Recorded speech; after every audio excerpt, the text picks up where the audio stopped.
las más viejas ruinas tienen escrita la palabra poder. Todo vuelve en la vida, este sol vio imperios caer. Habrá consecuencias ante tantas faltas y engaños, ante tanto mal provocado, ante tan deliberada crueldad de amor. Habrá consecuencias porque no se miente de esa manera. Lo que nace en el odio se queda. Voy a rogar que una fuerza sobrenatural sentencie tu esencia.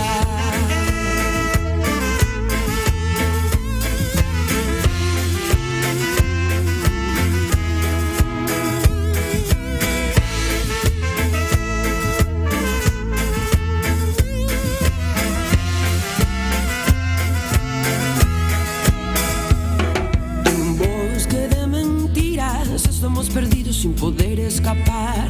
Y si el camino está lleno de lobos, habrá que aprender a cazar. Encadenado a tu codicia, sos brillante en ocultar.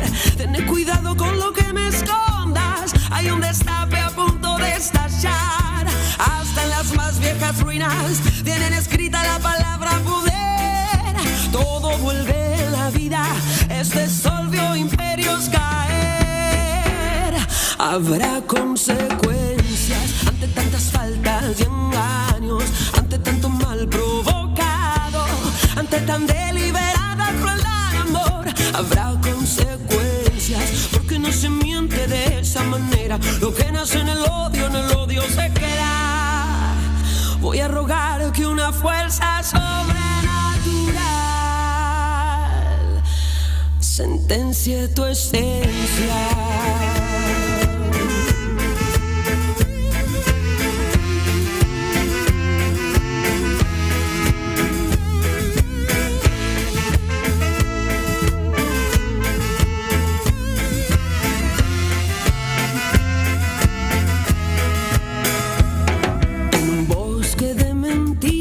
Estamos perdidos sin poder escapar. Y si el camino está lleno de lobos, habrá que aprender a cazar. Encadenado a tu codicia, sos brillante en ocultar. Ten cuidado con lo que me escondas, hay un destape a punto de estallar. Hasta en las más viejas ruinas tienen escrita la palabra poder.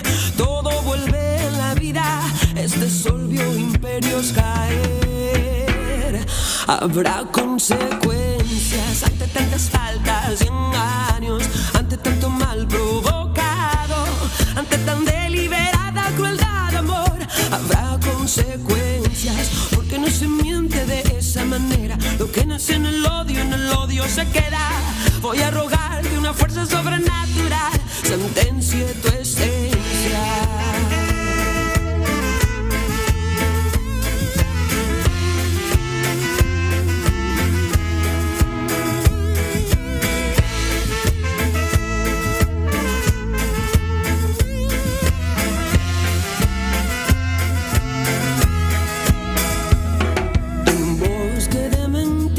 Estamos perdidos sin poder escapar. Y si el camino está lleno de lobos, habrá que aprender a cazar. Encadenado a tu codicia, sos brillante en ocultar. Ten cuidado con lo que me escondas, hay un destape a punto de estallar. Hasta en las más viejas ruinas tienen escrita la palabra poder. Todo vuelve en la vida, este sol vio imperios caer. Habrá consecuencias ante tantas faltas y engaños, ante tanto mal provocado, ante tan deliberada crueldad de amor. Habrá consecuencias porque no se miente de esa manera. Lo que nace en el odio se queda. Voy a rogar que una fuerza sobrenatural sentencie tu esencia.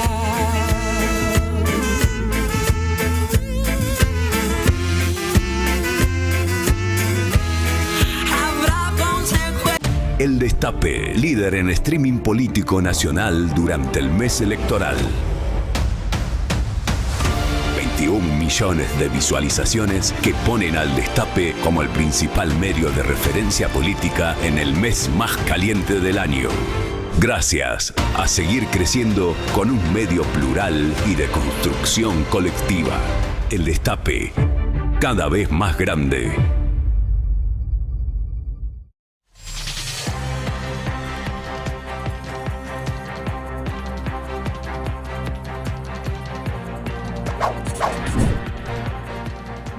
Buen día, ¿cómo están? ¿Cómo andan? Milei anoche volvió a una vieja costumbre, que era esa de dar notas para decir que estaba todo genial y todo maravilloso, sin que le repregunten prácticamente nada.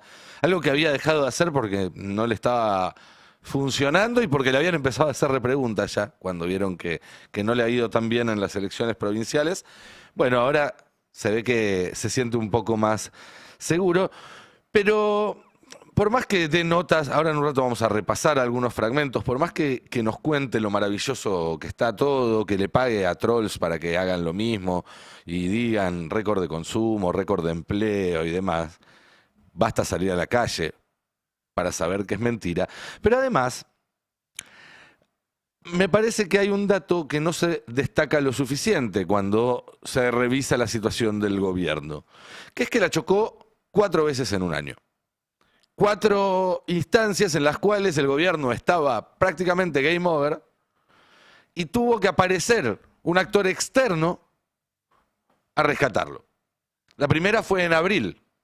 Había riesgo de default si no se cerraba un acuerdo con el Fondo Monetario Internacional por mucha plata por encima de lo que ya se debía.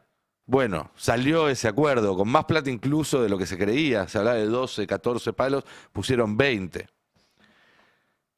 5 meses le duró la calma. Y en septiembre, de nuevo, estaban para el cachetazo. Hubo una semana en la cual en 3 días se vendieron 1.000 y pico de millones de dólares. Estábamos a punto de tener una devaluación brutal a pocas semanas de unas elecciones.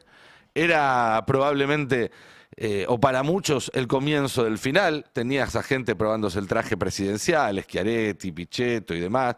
Tenías a los grandes empresarios hablando de intervenir el gobierno, ¿se acuerdan? Hubo como 72 horas donde parecía que Guillermo Francos era la persona más poderosa del país.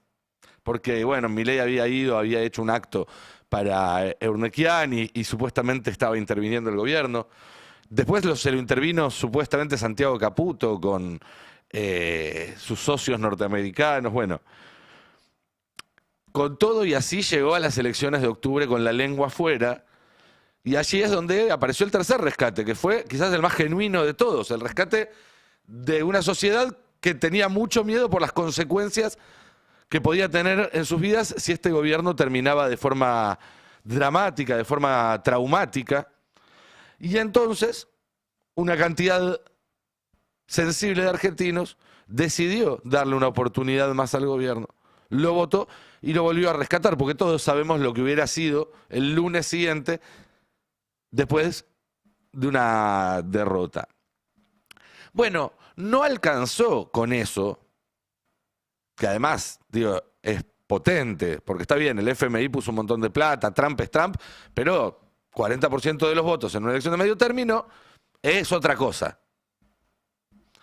Y no alcanzó ni para llegar al brindis de Navidad, porque ya está necesitando un rescate de nuevo. Esta semana va a necesitar el 4.º rescate. ¿De quién? Del Congreso.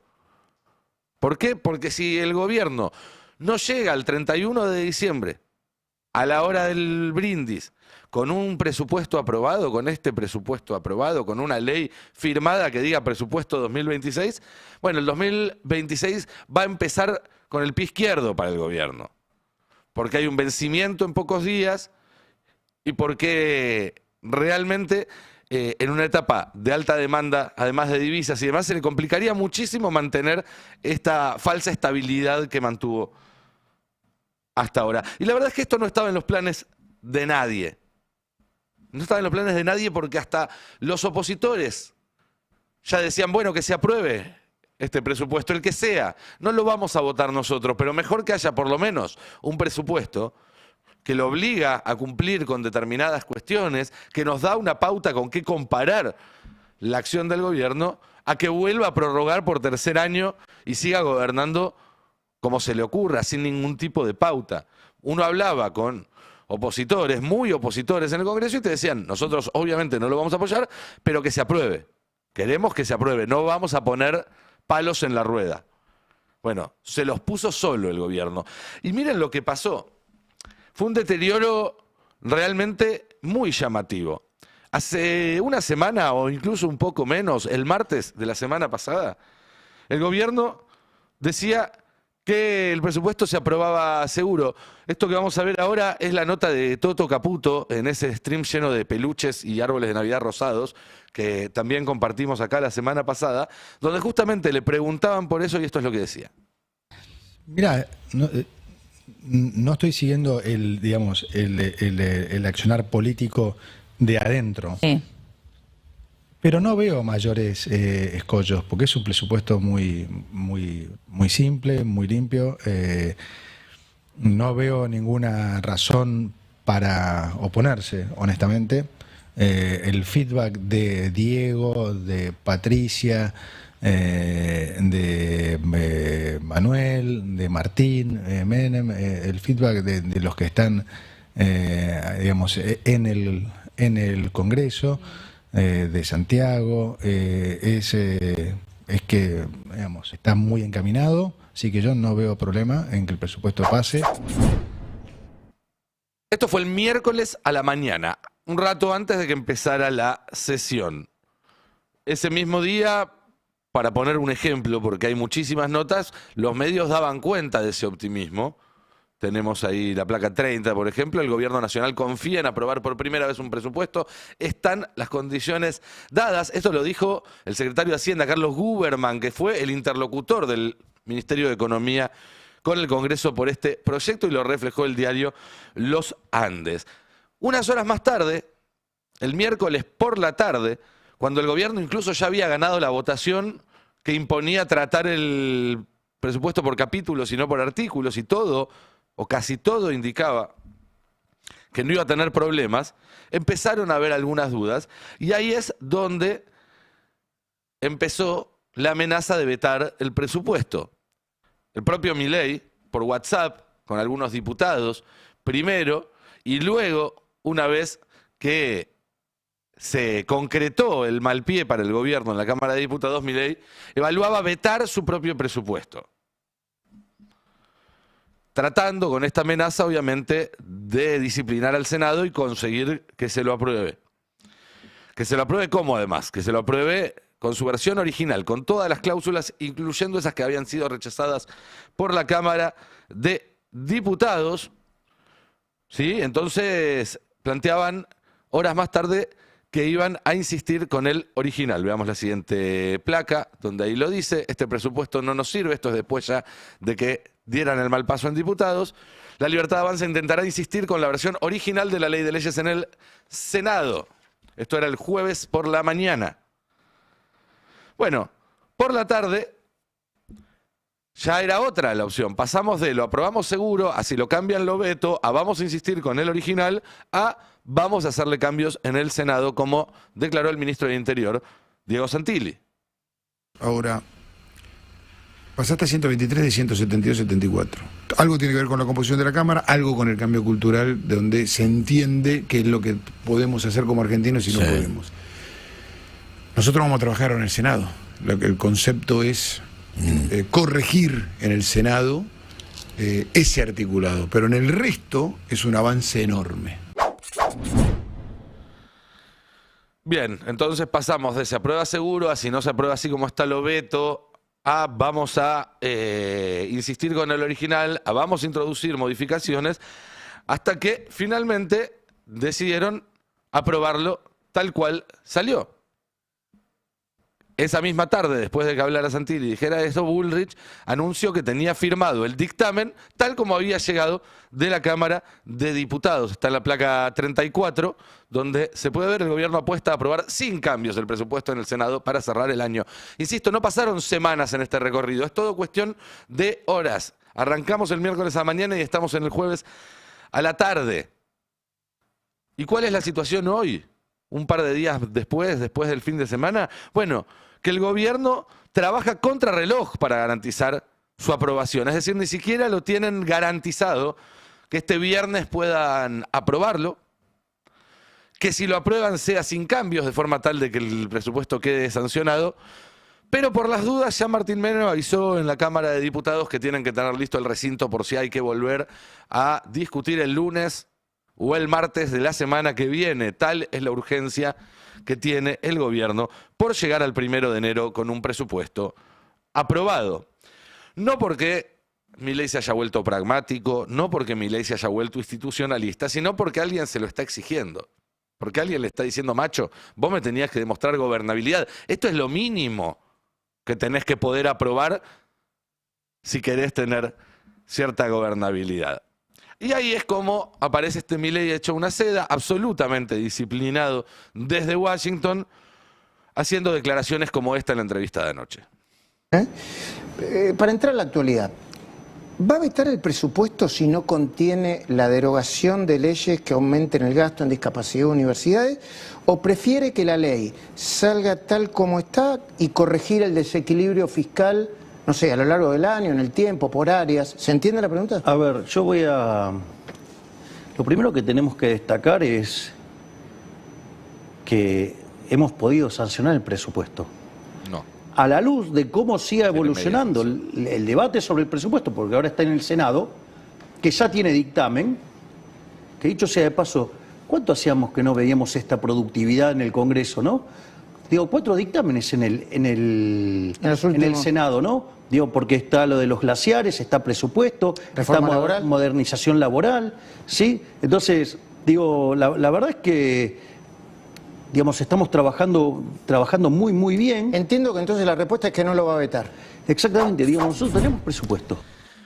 Mancito, ante las órdenes de Washington, Javier Milei, pero tiene un problema, que es que la semana pasada, en el medio de todo este circo, prácticamente rompió relaciones con la mayoría de sus aliados y ahora los está llamando desesperadamente para garantizar que el viernes la aprueben, algo que hasta hace una semana, insisto, tenían pensado votarle casi con las 2 manos.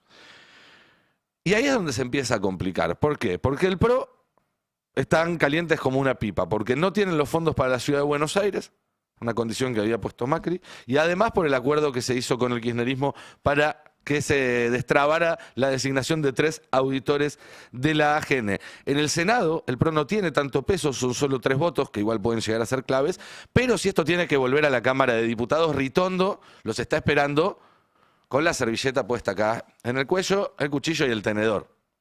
Eso está claro. A los radicales hay que salir a buscarlos de a uno, es lo que quedó claro de lo que pasó la semana pasada y de las primeras charlas que hubo esta semana. Y eso es un laburo y eso tiene además otro costo. Ya no hay una sola figura en el radicalismo que garantice que pueda ordenar el bloque. Nunca lo hubo, pero el gobierno creía que después del triunfo de octubre los iba a poder ordenar como aliados. Bueno, no. Y de hecho se le cayeron algunos votos clave en diputado. Los gobernadores ya no son los interlocutores dóciles ni confiables de los primeros 2 años y de alguna manera parecen haber revertido la situación. Antes Milei los mandaba a votar y después los cagaba y no les pagaba. Ahora pasaron ellos por caja y después no le votaron a Milei. Y obviamente saben que cuanto más a último momento se defina todo, más pueden valorizar sus votos, con lo cual no va a ser algo sencillo. Y además, los senadores están calientes porque en el presupuesto que se trató la semana pasada en la Cámara de Diputados están congelados los fondos para el Senado. No los de la Cámara de Diputados, que tienen una actualización, pero sí los de la Cámara Alta. Digo, ese también puede ser un factor que cuente. No debería, pero puede ser un factor que cuente. ¿Qué pasa si no sale el presupuesto? Bueno, el 9 de enero hay un vencimiento por 4.700 millones de dólares, que hoy el gobierno no tiene. Tiene algo así como 2.700 más o menos. Y están viendo de dónde sacan los otros 2.000 millones de dólares. Milei y Caputo apostaban a que una rápida aprobación de la ley de presupuesto, media sanción de la reforma laboral y algún dibujito los iban a ayudar a bajar el riesgo país hasta los 400 puntos, es decir, hacer en una semana, en 7 días hábiles, lo que no hicieron en 2 años. y que eso les iba a permitir que se abrieran los mercados. La verdad es que cada día que pasa es un poco más difícil. Sobre todo porque la semana pasada Caputo anunció que iba a empezar a acumular reservas para también generar un shock de confianza, y hoy las cuentas que se hacen informales porque no hay datos oficiales que vendieron reservas, que el resultado de la semana pasada después del anuncio fue negativo, no positivo, y que el viernes se operaron más de 600 millones, que es casi el triple de lo que se venía operando antes. Es decir, lo que se muestra es que no hay tranquilidad en los mercados, no hay tranquilidad cambiaria, sino más bien todo lo contrario.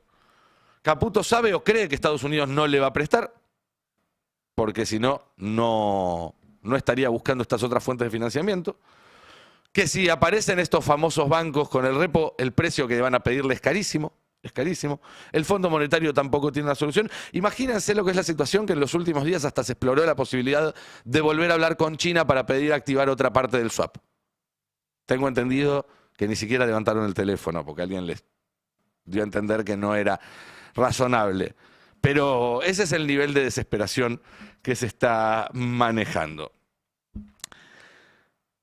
El plan Z, si ninguna otra cosa sucede, es hacer un canje.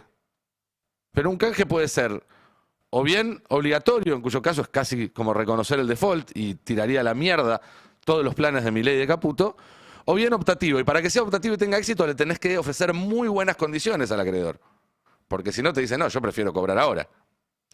¿Cuál es el problema? Hay una ley en la Argentina vigente que dice que para que una negociación no pase por el Congreso, de las 3 condiciones posibles, que son el plazo, el capital y los intereses, tenés que mejorar por lo menos 2. Y eso es incompatible con lo que están pidiendo ahora los acreedores para renovar la deuda. Bueno, ahí oculta una cláusula dentro del presupuesto que le permitiría, a través de un gris legal, hacer ese canje sin pasar por el Congreso a Caputo. Por eso también necesitan que se apruebe lo antes posible.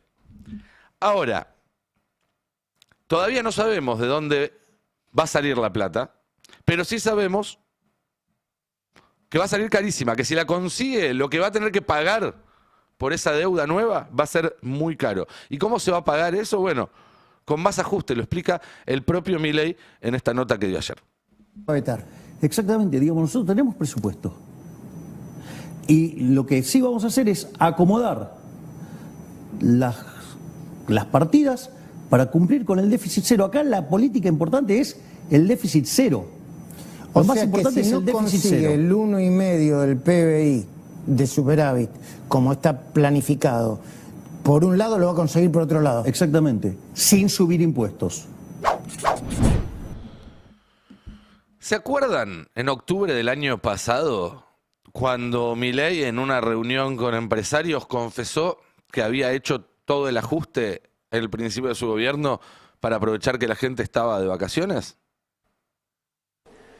Nosotros, en primer lugar, teníamos claro que por el tipo de ajuste que estábamos haciendo, era muy probable que el impacto más fuerte se sintiera durante el primer trimestre. Por lo tanto, también era importante hacerlo durante vacaciones, para que la gente no se enterara tanto, por decirlo de alguna manera, de lo que está ocurriendo. Bueno, agárrense, porque va a ser un enero interesante. A puro decretazo, porque eso va a ser Milei, aprobar como sea el presupuesto y después cambiar todo lo que tenga que cambiar por decreto. Y entre las cosas que se vienen está, por ejemplo, el congelamiento de las AUH. Era parte del famoso capítulo 11 que volteó la Cámara de Diputados. Agárrense fuerte porque entre lo que se viene hay una suba de tarifas muy importante, también pedida por el Fondo Monetario Internacional, igual que el congelamiento de la AUH. Esto es nota de Clarín, el gobierno prepara subas de tarifas de 2 dígitos para 2026 y quita de subsidios al gas importado. Desde enero el 45% de los usuarios perderá los subsidios y pagará el 100% del costo mayorista. En gas se unifica el precio todo el año. Antes lo que hacían era que en verano pagabas un poco de la factura del invierno para emparejar, bueno, ahora no. Y el Estado dejará de financiar importaciones, lo que encarecerá las facturas en los meses de mayor consumo. Agárrense fuerte también, Porque después de esto lo que viene es un nuevo ajuste a las jubilaciones, que es la única forma en la cual sigas cerrando los números y sigas cerrando algo parecido o algo que se pueda mentir como un superávit. Esto ya lo explica Ismael Bermúdez en su nota publicada este fin de semana, donde explica cómo la reforma laboral lleva a una dura reforma jubilatoria, durísima, dice, porque desfinancia el ANSES. Básicamente, la plata que iba para los jubilados va a ir para financiar los despidos. Entonces los jubilados van a tener que cobrar necesariamente menos. ¿Quién se queda con esa plata? Porque la plata no desaparece. Bueno, el que antes pagaba los despidos de su bolsillo y ahora tiene un subsidio para despedir gratis. Ante esta realidad, lo único que puede hacer Milei es seguir mintiendo. Mentiras además que ya no suenan parecidas a las que viene diciendo desde hace 2 años. Como por ejemplo que bajó el desempleo. ¿Cuántas veces nos dijo ya que bajó el desempleo? Entiendo. Desde que usted asumió cerraron 20.000 empresas y se perdieron 154.000 puestos de trabajo formales. ¿Y entonces cómo es que bajó el desempleo? ¿Y cómo es que se crearon 250.000 puestos de trabajo? Usted, digamos, tiene que mirar el agregado. Algunas empresas cierran y otras se crean. Otras, claro. Digo, ¿qué es lo que caracteriza a este gobierno? Y nosotros nos jactamos de eso. ¿De qué? De que hace muchas reformas estructurales. Nosotros hicimos 13.500 reformas estructurales. Digo, no existe registro histórico en el mundo de algo así. Si hiciste 13.500 reformas, quizás todas no eran tan estructurales. No hay tantas estructuras por reformar. Igual sí hubo reformas muy importantes, pero trabajo no se creó, trabajo formal no se creó. Empresas tampoco se crearon en cantidad. Lo que está pasando es que hay sectores que están creciendo y que quizás levantan algunas estadísticas, pero que son sectores que no generan empleo. Salieron varias notas en las últimas semanas explicándolo. Tomemos esta del Destape, por ejemplo, donde Eugenia Rodríguez cuenta cómo mientras el PBI muestra una leve suba, el trabajo registrado se derrumba y la informalidad alcanza niveles récord. Estamos cerca del 44%. Y aunque quizás parezca parecido, porque antes quizás había el tren y largo y demás, la verdad es que muy pocas veces se llegó a tanta informalidad en la Argentina. Otra nota, en este caso de ámbito, que cuenta cómo el empleo va cambiando de la fábrica al delivery y que el desempleo bajó por el aumento del trabajo informal y del monotributo. Claro, la reforma que quiere hacer ahora Milei prácticamente igual a los trabajadores formales e informales, entonces va a poder decir que son todos formales, cuando en realidad está rebajando a todos a la categoría de informales. Otra mentira de Milei es que el consumo no está bajando, sino que la gente está haciendo las compras online. ¿Se acuerdan? Ya nos lo había dicho en abril de este año, lo había dicho el año pasado, lo repite ahora. ¿Cómo lo explica? Porque por un lado la gente dice, bueno, hay restricción del consumo, se consume cada vez menos. A ver, se consume cada vez menos y estamos en máximos históricos de consumo. Es el máximo de los últimos 8 años. ¿Usted prefiere decir que está cambiando la matriz del consumo? Está cambiando la forma en la cual consumen las personas. Que hoy se pagan tarifas y lo pagan, se endeudan en algunos casos. No, pero a ver. Y electrodomésticos están un poco más baratos. De vuelta, la forma en la cual se financia, ustedes... No, que no confunda. Claro, no nos confundamos. Diga que yo estoy confundido, no hay problema. Pero de vuelta, si van a seguir haciendo los análisis sobre canales de venta que fueron modificándose, a ver, ¿por qué no se fijan, digamos, cómo evoluciona el comercio digital? ¿Por qué no miran los balances de Mercado Libre a ver cómo está funcionando el consumo? Entonces, me parece que es no entender que la economía ha cambiado, la forma en la cual las personas consumen cambiaron y que algunos indicadores que se usaban ahora dejaron de ser relevantes y juegan otros indicadores. Ok. Hay 2 cosas interesantes en esto que dice Milei. El primero es cuando dice, estamos en máximos históricos de los últimos 8 años. Es una historia bastante corta, ¿no? Era un país que tiene 200 y que empieza justo cuando arranca la crisis. Porque no dice los últimos 10, no dice los últimos, dice los últimos 8. ¿Cuáles son los últimos 8? Desde que volvimos al Fondo Monetario Internacional para acá. Con lo cual, a lo mejor la estadística muestra máximos de los últimos 8. Está muy por debajo de lo que había en 2015 y ni hablar de antes. Pero además de que probablemente esas estadísticas además no reflejen lo que sucede En los supermercados, donde todo está cayendo, tenemos la placa del Destape mostrando el consumo en picada. No, la placa 18 sería. Pero además hay otra cosa más que quería decir. Que es que cuando empezó esa crisis en 2018, esa de la cual se agarra Milei ahora para celebrar supuestos máximos históricos, utilizaron exactamente la misma excusa. ¿No me creen? Le preguntaban a Marcos Peña en el año 2018 sobre por qué caía el consumo y esto es lo que contestaba. Que es que estamos además en un momento de gran transformación de la economía mundial y de nuestro país. Y que frente a eso lo que hay que hacer es tener una presencia clara, primero decir la verdad. O sea, es así, mucha gente hoy compra online lo que antes compraba en un local. Mucha gente hoy compra en un mayorista lo que antes compraba en un hipermercado o compra en un... Entonces, esas transformaciones uno no puede detenerlas y decir, bueno, que el tiempo volvamos atrás.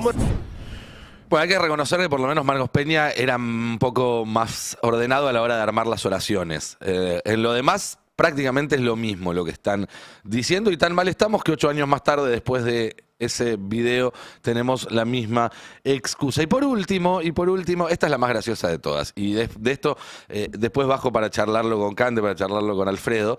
Porque ¿se acuerdan que la inflación había que medirla con 18 meses de rezago?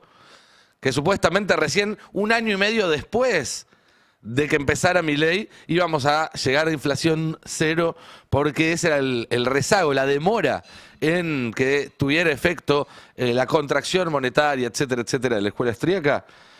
Bueno, ahora que pasó ese año y medio, de hecho ya pasaron 2 años, Milei nos viene a contar que alguien descubrió casualmente que no eran 18 meses, que eran 26. Mirá vos qué conveniente. O sea, la cantidad de dinero es el ancla nominal de la economía y eso determina el nivel de precio de la economía. Ahora, el nivel de precios es un vector de precios donde uno de esos precios es el tipo de cambios. Con lo cual, uno diría, si yo fijé la cantidad de dinero, los precios quedan anclados. Eso tiene, digamos, hay cuestiones de rezago de la política monetaria. Un estudio reciente de la Universidad de Córdoba muestra que son 26 meses. No Entonces, eran ni 18 nosotros ni creíamos 24. que era entre 18 y 24. Son 26 meses. ¿Esto qué quiere decir? Si nosotros fijamos la cantidad de dinero, logramos, que fue cuando se terminó de sanear el Banco Central, a mediados del 24... A los 26 meses debería haber inflación cercana a cero. Cercana a cero, claro, exacto. Entre junio y agosto del año que viene. Digo, para ponerlo en esos términos. Nosotros hemos dejado de emitir dinero a mitad del año pasado. Le pasó, le faltó decir segundo semestre, pero básicamente es eso. Me parece notable pasar de postularte a ganar el Nobel de Economía a aceptar las correcciones de un alumno de la Universidad de Córdoba y celebro la humildad que abrazó el presidente en este caso. Pero la verdad es que si fuera un examen estaría bochado, si fuera un laburo ya lo habrían rajado. Y esta semana necesitan que lo vuelvan a rescatar, que el Congreso levante la mano y le vote el presupuesto, porque si no va a tener que empezar a hacerse cargo finalmente de todas las cagadas que se mandó hasta acá. ¿Qué tal? Buen día, ¿cómo andan? Ya definiste todo lo que podemos decir sobre, digamos, no sobre todo, pero sobre esto último, digamos, le voy a agregar una más. Qué versero que es. Llega un momento que ya ni sé, ¿viste? Porque es el presidente de la Nación, vamos a tener respeto sobre el presidente de la Nación, pero presidente es un versero, digamos, no hay otra. Es como que, porque ni te digo chanta. Digamos, porque también le podés incorporar el tema de chanta. Lo notable es que yo soy licenciado en economía, no soy economista, soy periodista. Digamos, salgan los economistas, salgan, digamos, porque la verdad está bastardeando su profesión. Claro. Lo que son los economistas. Porque si la gente piensa, ¿viste? Porque aparte se dice, y ese presidente y ese economista. Si la gente piensa que los economistas son eso, y la verdad, llegás a niveles de cero, porque es un nivel de vulgaridad sobre el análisis económico, sobre la situación específica de la inflación, que es una variable clave, es una variable, como yo la menciono, que es una variable trauma en la sociedad argentina, y te empieza a hablar del rezago monetario antes al 18, 24 meses, ahora es 26. A ver, recordemos, él había dicho que en agosto de este 2025 la inflación iba a ir a cero. había dicho agosto. Ahora lo lleva a junio, agosto. Digamos, Pregunta, sí. ¿hasta cuánto se tiene que estirar el rezago para decir que la baja de inflación de 200 a 20 es gracias a las políticas de Sergio Massa? A mí me encanta. ¿No? Porque digo, si lo seguís estirando es todo culpa del... A mí me encanta la Lo cosa que de decíamos que... antes. ¿Qué? No, que eso era lo que decíamos antes en términos del rezago. Entonces, la primera baja de inflación que tuvieron en 2024 era gracias a de Sergio Massa. No, me resulta gracioso que Milei, viste que siempre fundamenta lo que dice, porque él leyó una biblioteca gigante de libros de Murray, Rothbard, Metzen, Hayek y toda la bola. Ahora, como le falló lo de Murray, la biblioteca enorme, ahora agarra un paper de un alumno de un amigo. Sí. Que justo dice que en realidad son Que va a ser 26. pero que igual 26 meses se cumplirían en febrero. Sí, pero él dice que él dejó de emitir recién en junio del 2024 y no Que cuando tampoco asumió. dejó de emitir. Tampoco, Claro. obvio, más vale, es todo chamullo. Por eso es un versero. Es todo chamullo. Digamos, Igual- Pero además- Dice que no va a lo boliche porque con Sí. el verso por ahí podía, digo. No Me parece está que le mirando haya con una funcionado cara- muy bien. No creo que le haya funcionado muy bien. Pero además, en términos de proyección, digo, seguir mintiendo, no tiene sentido cuando vos vas a cambiar el régimen cambiario para que justamente solidifique, si se quiere, este piso del 2,5% de inflación, porque ahora vas a tener un dólar que va a ir aumentando todos los meses, a menos que Caputo saque otro conejo de la galera y haga que el dólar no vaya al techo de la banda, que es un poco su intención desde siempre. Pero es mentira hasta pensando hoy cuál va a ser la política cambiaria de enero. Y en esa línea también el presidente en la entrevista volvió a insistir con que el dólar es un precio más de la economía. Sí. Le dio un rol completamente marginal que sabemos en la Argentina no lo tiene. Y es en parte también el que determina ese grado, ese índice de inflación que estamos marcando y que no ha podido a costa del consumo en el quinto subsuelo. Sin duda, igual, yo quiero remarcar esto, porque además recién el Tano me estaba pidiendo el VAR. Es un chamullero, pero ni siquiera es un buen chamullero, porque cuando vos ponés al lado a Milei y a Marcos Peña era hasta más convincente y no terminó bien. Lo querés repasar de nuevo, Tano me está pidiendo el VAR. Esto es así. A Milei le preguntaron por qué cae el consumo y dijo que el consumo no cae, sino que la gente compra distinto. Esa fue la excusa, veámoslo. Porque por un lado la gente dice, bueno, hay restricción del consumo, se consume cada vez menos. A ver, se consume cada vez menos y estamos en máximos históricos de consumo. Es el máximo de los últimos 8 años. ¿Usted prefiere decir que está cambiando la matriz del consumo? Está cambiando la forma en la cual consumen las personas. Que hoy se pagan tarifas y lo pagan, se endeudan en algunos casos. No, pero a ver. Y electrodomésticos están un poco más baratos. De vuelta, la forma en la cual se financia, ustedes... No, que no confunda. Claro, no nos confundamos. Diga que yo estoy confundido, no hay problema. Pero de vuelta, si van a seguir haciendo los análisis sobre canales de venta que fueron modificándose, bueno. A ver, ¿por qué no se fijan, digamos, cómo evoluciona el comercio digital? ¿Por qué no miran los balances de Mercado Libre? A ver cómo está funcionando el consumo. Entonces, me parece que es no entender que la economía ha cambiado, la forma en la cual las personas consumen cambiaron y que algunos indicadores que se usaban ahora dejaron de ser relevantes y juegan otros indicadores. Ok. ¿Podemos ir a datos de esto? Ya vamos a datos, porque quiero completar el VAR, ¿no? Y compararlo con la excusa que daba 8 años antes, justo cuando Milei dice que empezó toda esta debacle, Marcos Peña. Que es que estamos además en un momento de gran transformación de la economía mundial y de nuestro país. Y que frente a eso lo que hay que hacer es tener una presencia clara, primero decir la verdad. O sea, es así, mucha gente hoy compra online lo que antes compraba en un local. Mucha gente hoy compra en un mayorista lo que antes compraba en un hipermercado o compra en un... Entonces, esas transformaciones uno no puede detenerlas y decir, bueno, que el tiempo volvamos atrás. Bueno, para mí hay offside, claramente. Sí. El fallo es offside. Claramente hay un intento de argumentar en contra de los datos para tratar de confundir. Un poco, yo recuerdo, no me acuerdo si había sido el Cyber Monday o qué, que había salido la primera venta el papel higiénico. Sí. Y no era ni siquiera el papel higiénico doble hoja, ¿no? Lo que marca también cómo estamos. Para mí era un dato, perdón, pero no es que la gente se dio un lujito y dijo me voy a comprar el doble hoja, sino que simplemente aprovechaba la promo para comprar el papel higiénico, pero es...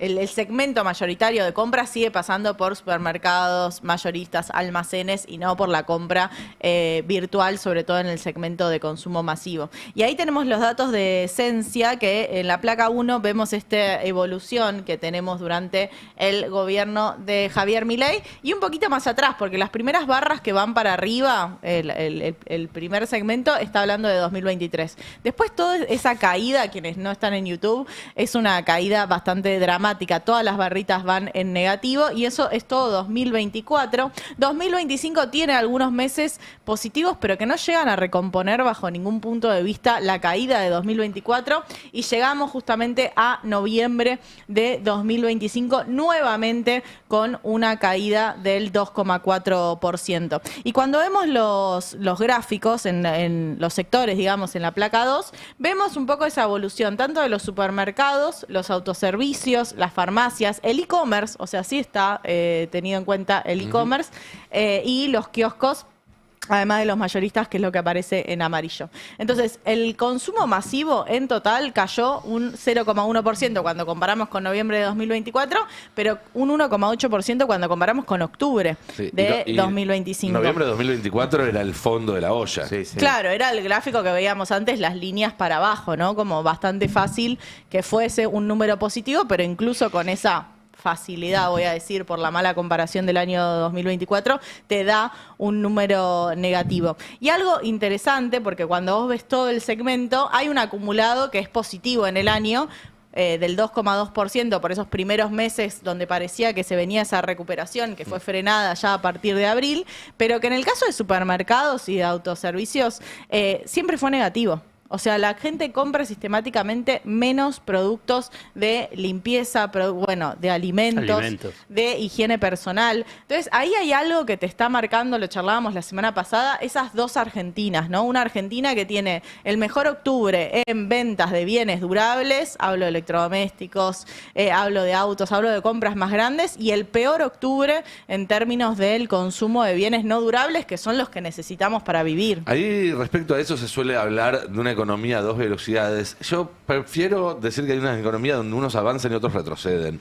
Porque dos velocidades daría la sensación de que una está va a más destiempo, una va más lento, pero que la dirección es la correcta. ¿No? Estamos todos, nos está yendo bien, solo que a algunos les va bien antes que a otros. Y la verdad es que no hay dos velocidades. Hay gente que está ganando y hay una enorme mayoría que está perdiendo. Hay una fragmentación cada vez más grande, una desigualdad cada vez más grande en la Argentina en términos de, hay un grupo poblacional más chico que se quiere beneficiado por el atraso del dólar, que como le sobran pesos tiene un efecto riqueza, que puede comprar cosas de China, que puede comprar cosas de Amazon, que puede irse de vacaciones al exterior y en ese sentido esos pesos le rinden más, pero un fenómeno de endeudamiento directamente para el resto que no llega a fin de mes. Y ahí quiero sumar un datito más para cerrar esta imagen de lo que está haciendo la Argentina en este cierre de 2025, que es la mora en los hogares. O sea, la cantidad de personas que se endeudaron y no pueden pagar efectivamente esos préstamos personales y tarjetas de crédito. Pensemos lo que pasa en el sector informal, ¿no? Acá hablo solo de los datos del Banco Central, del segmento formal financiero, que cumple 11 meses creciendo de forma sostenida. Endeudamiento que no se cumple, o sea, la mora directamente, gente que no está pudiendo pagar sus obligaciones. Casi el 10% llegó en tarjeta de crédito. En préstamos personales está más alto que en tarjetas de crédito. No, es impresionante el incremento. Si bien se incrementó el endeudamiento del sector privado y de las familias, entonces igual si se incrementa el endeudamiento, tenés unas chances de que se incremente la morosidad, porque hay un universo mayor alcanzado por el crédito, pero la dinámica de la mora muestra claramente un problema de ingresos grave en la mayoría de la población, y en este caso, como mencionabas vos, estamos hablando del sector formal, que es el sector bancario. El Instituto Gino Germanis publicó la semana pasada un informe: 72% de los ocupados gana menos de un palo, gana menos de 1 millón. La canasta básica está en 1.300.000 sin alquiler. Y en la ciudad de Buenos Aires, para hacer clase media, una familia necesita 3 palos. ¿Incluido alquiler? Tengo entendido que sí. Y la media salarial es de 800.000. O sea, la mitad de la población gana de 800.000 para abajo y la otra 800.000 para arriba. La pregunta es, imagínate, si el 50% gana menos de 800.000, ¿cuánto ganan los que más tienen. Bueno, por eso ahí es donde aparece el endeudamiento. En general, cuando los ingresos no te alcanzan, vas a la deuda para tratar de compensar esa caída de ingresos. Lo que pasa es que tiene un ciclo. Claro. Tiene el ciclo de que vos te endeudás y después tenés que empezar a pagar la cuota. Si en ese periodo, que fue este periodo de 2 años, no mejoran los ingresos, no hay una estrategia para mejorar los salarios, bueno, es donde empieza a incrementarse la mora. Entonces ahí es donde pasa lo del consumo. Entonces, porque no tenés ese adicional de endeudamiento para decir, bueno, más o menos quiero tratar de mantener. No, al revés, te sigue aumentando los costos fijos de los presupuestos familiares, no te incrementa los ingresos y además te come los intereses de la deuda que tuviste durante los últimos 2 años, ese ingreso. Digamos, es un combo letal, digamos, para el presupuesto familiar. Ahí hay algo más, lo charlábamos el otro día y me parece que está bueno volver a traerlo a la mesa porque siempre se habla, ¿no?, de cómo se tiene que hacer, de cuál es la salida de esto y demás. Veíamos el otro día un tape donde había un montón de pibes diciendo yo gano 600.000, yo gano 500.000, yo gano 800.000. Me da la sensación de que hay un sentido común que logró imponer el gobierno muy exitosamente que hace que esos pibes crean que no pueden ganar más porque si no el sistema se va a la mierda. Que si ellos pretenden ganar mejor, va a haber una hiperinflación, que si ellos pretenden recibir un poco más en ese reparto, va a haber una crisis. Y me parece que ahí hay políticamente un nudo que atacar, ¿no? De cómo explicarle a esos pibes que no es culpa de ellos si hay una crisis y que no necesitan sacrificar su dignidad de vida en pos de una estabilidad que ni siquiera los lleva a ningún lado en el largo plazo. Bueno, lo que sucede ahí es que tenés un elevado nivel de vulnerabilidad. Cuando pasan a haber ingresos tan bajos, pasás a tener una economía de subsistencia. La economía de subsistencia es precisamente eso. Bueno, necesito sobrevivir. Entonces ahí es donde se le impide la capacidad, se restringe esa capacidad de decir, bueno, tengo que pelear para tratar de ganar un poco más. Entonces, ¿por qué? Y bueno, porque necesitas ese dinero básico por lo menos para subsistir.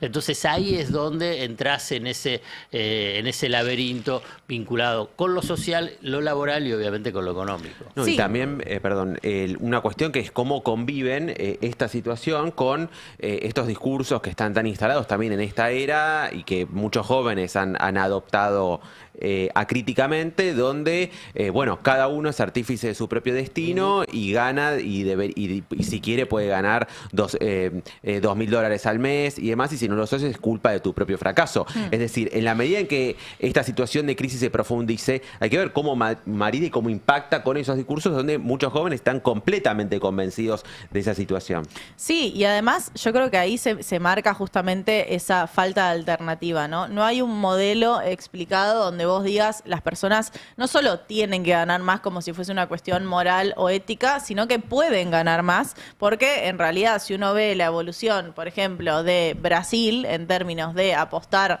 a una industria, de apostar a generar puestos de trabajo y apostar a aumentar los ingresos de los trabajadores en un modelo que se apoya en su mercado interno. Entonces no es imposible pensar eso, no es que justamente si pensamos en ese modelo vamos a generar una crisis macroeconómica, sino en todo caso, bueno, es pensar ese cambio estructural como está haciendo Milei, pero en el sentido contrario. Sin duda. Hay un punto que, discúlpame, que ahí Milei, dentro de esa secuencia que hiciste de declaraciones, vieron que ahora voy, perdonen que haga esta asociación libre, que hizo un montón de declaraciones, entonces apuntamos a lo mamarracho, digamos, o a lo versero.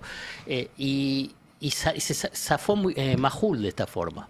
Digamos, es tanto lo otro que digamos, todos los centros que le tiraba. Entonces es como que quedó afuera Majul del análisis, porque lo que dice Milei es tan, digamos, disparatado que las intervenciones de Majul como que no quedaron dentro del análisis. Pero bueno, disculpa. No, el día que Milei debute en una entrevista periodística va a ser interesante. Bueno, cuando da notas a medios de afuera, en general, es interesante porque le hacen repreguntas. Él agarra y dice que el desempleo bajó.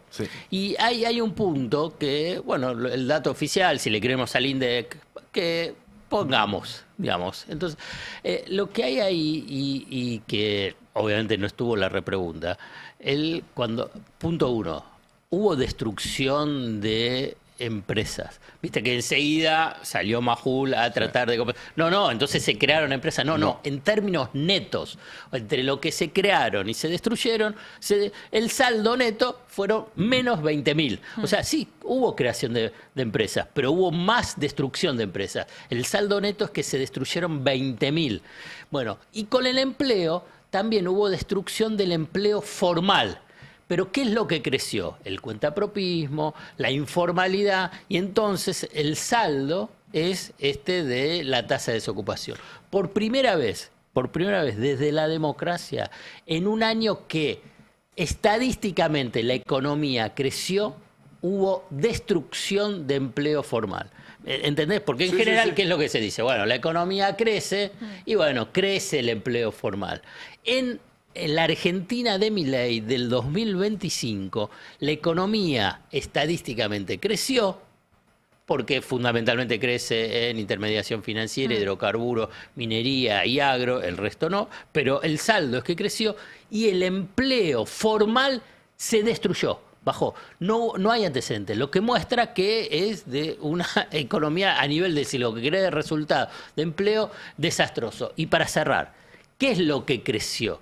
Y están un loop de los 90, que por ahí algunos no lo recuerdan, y vamos a recordarlo, que había también destrucción de empleo industrial, y ¿qué es lo que crecía muy fuerte? Vamos a recordárselo a los jóvenes: rapipollos, remises, canchas de pádel.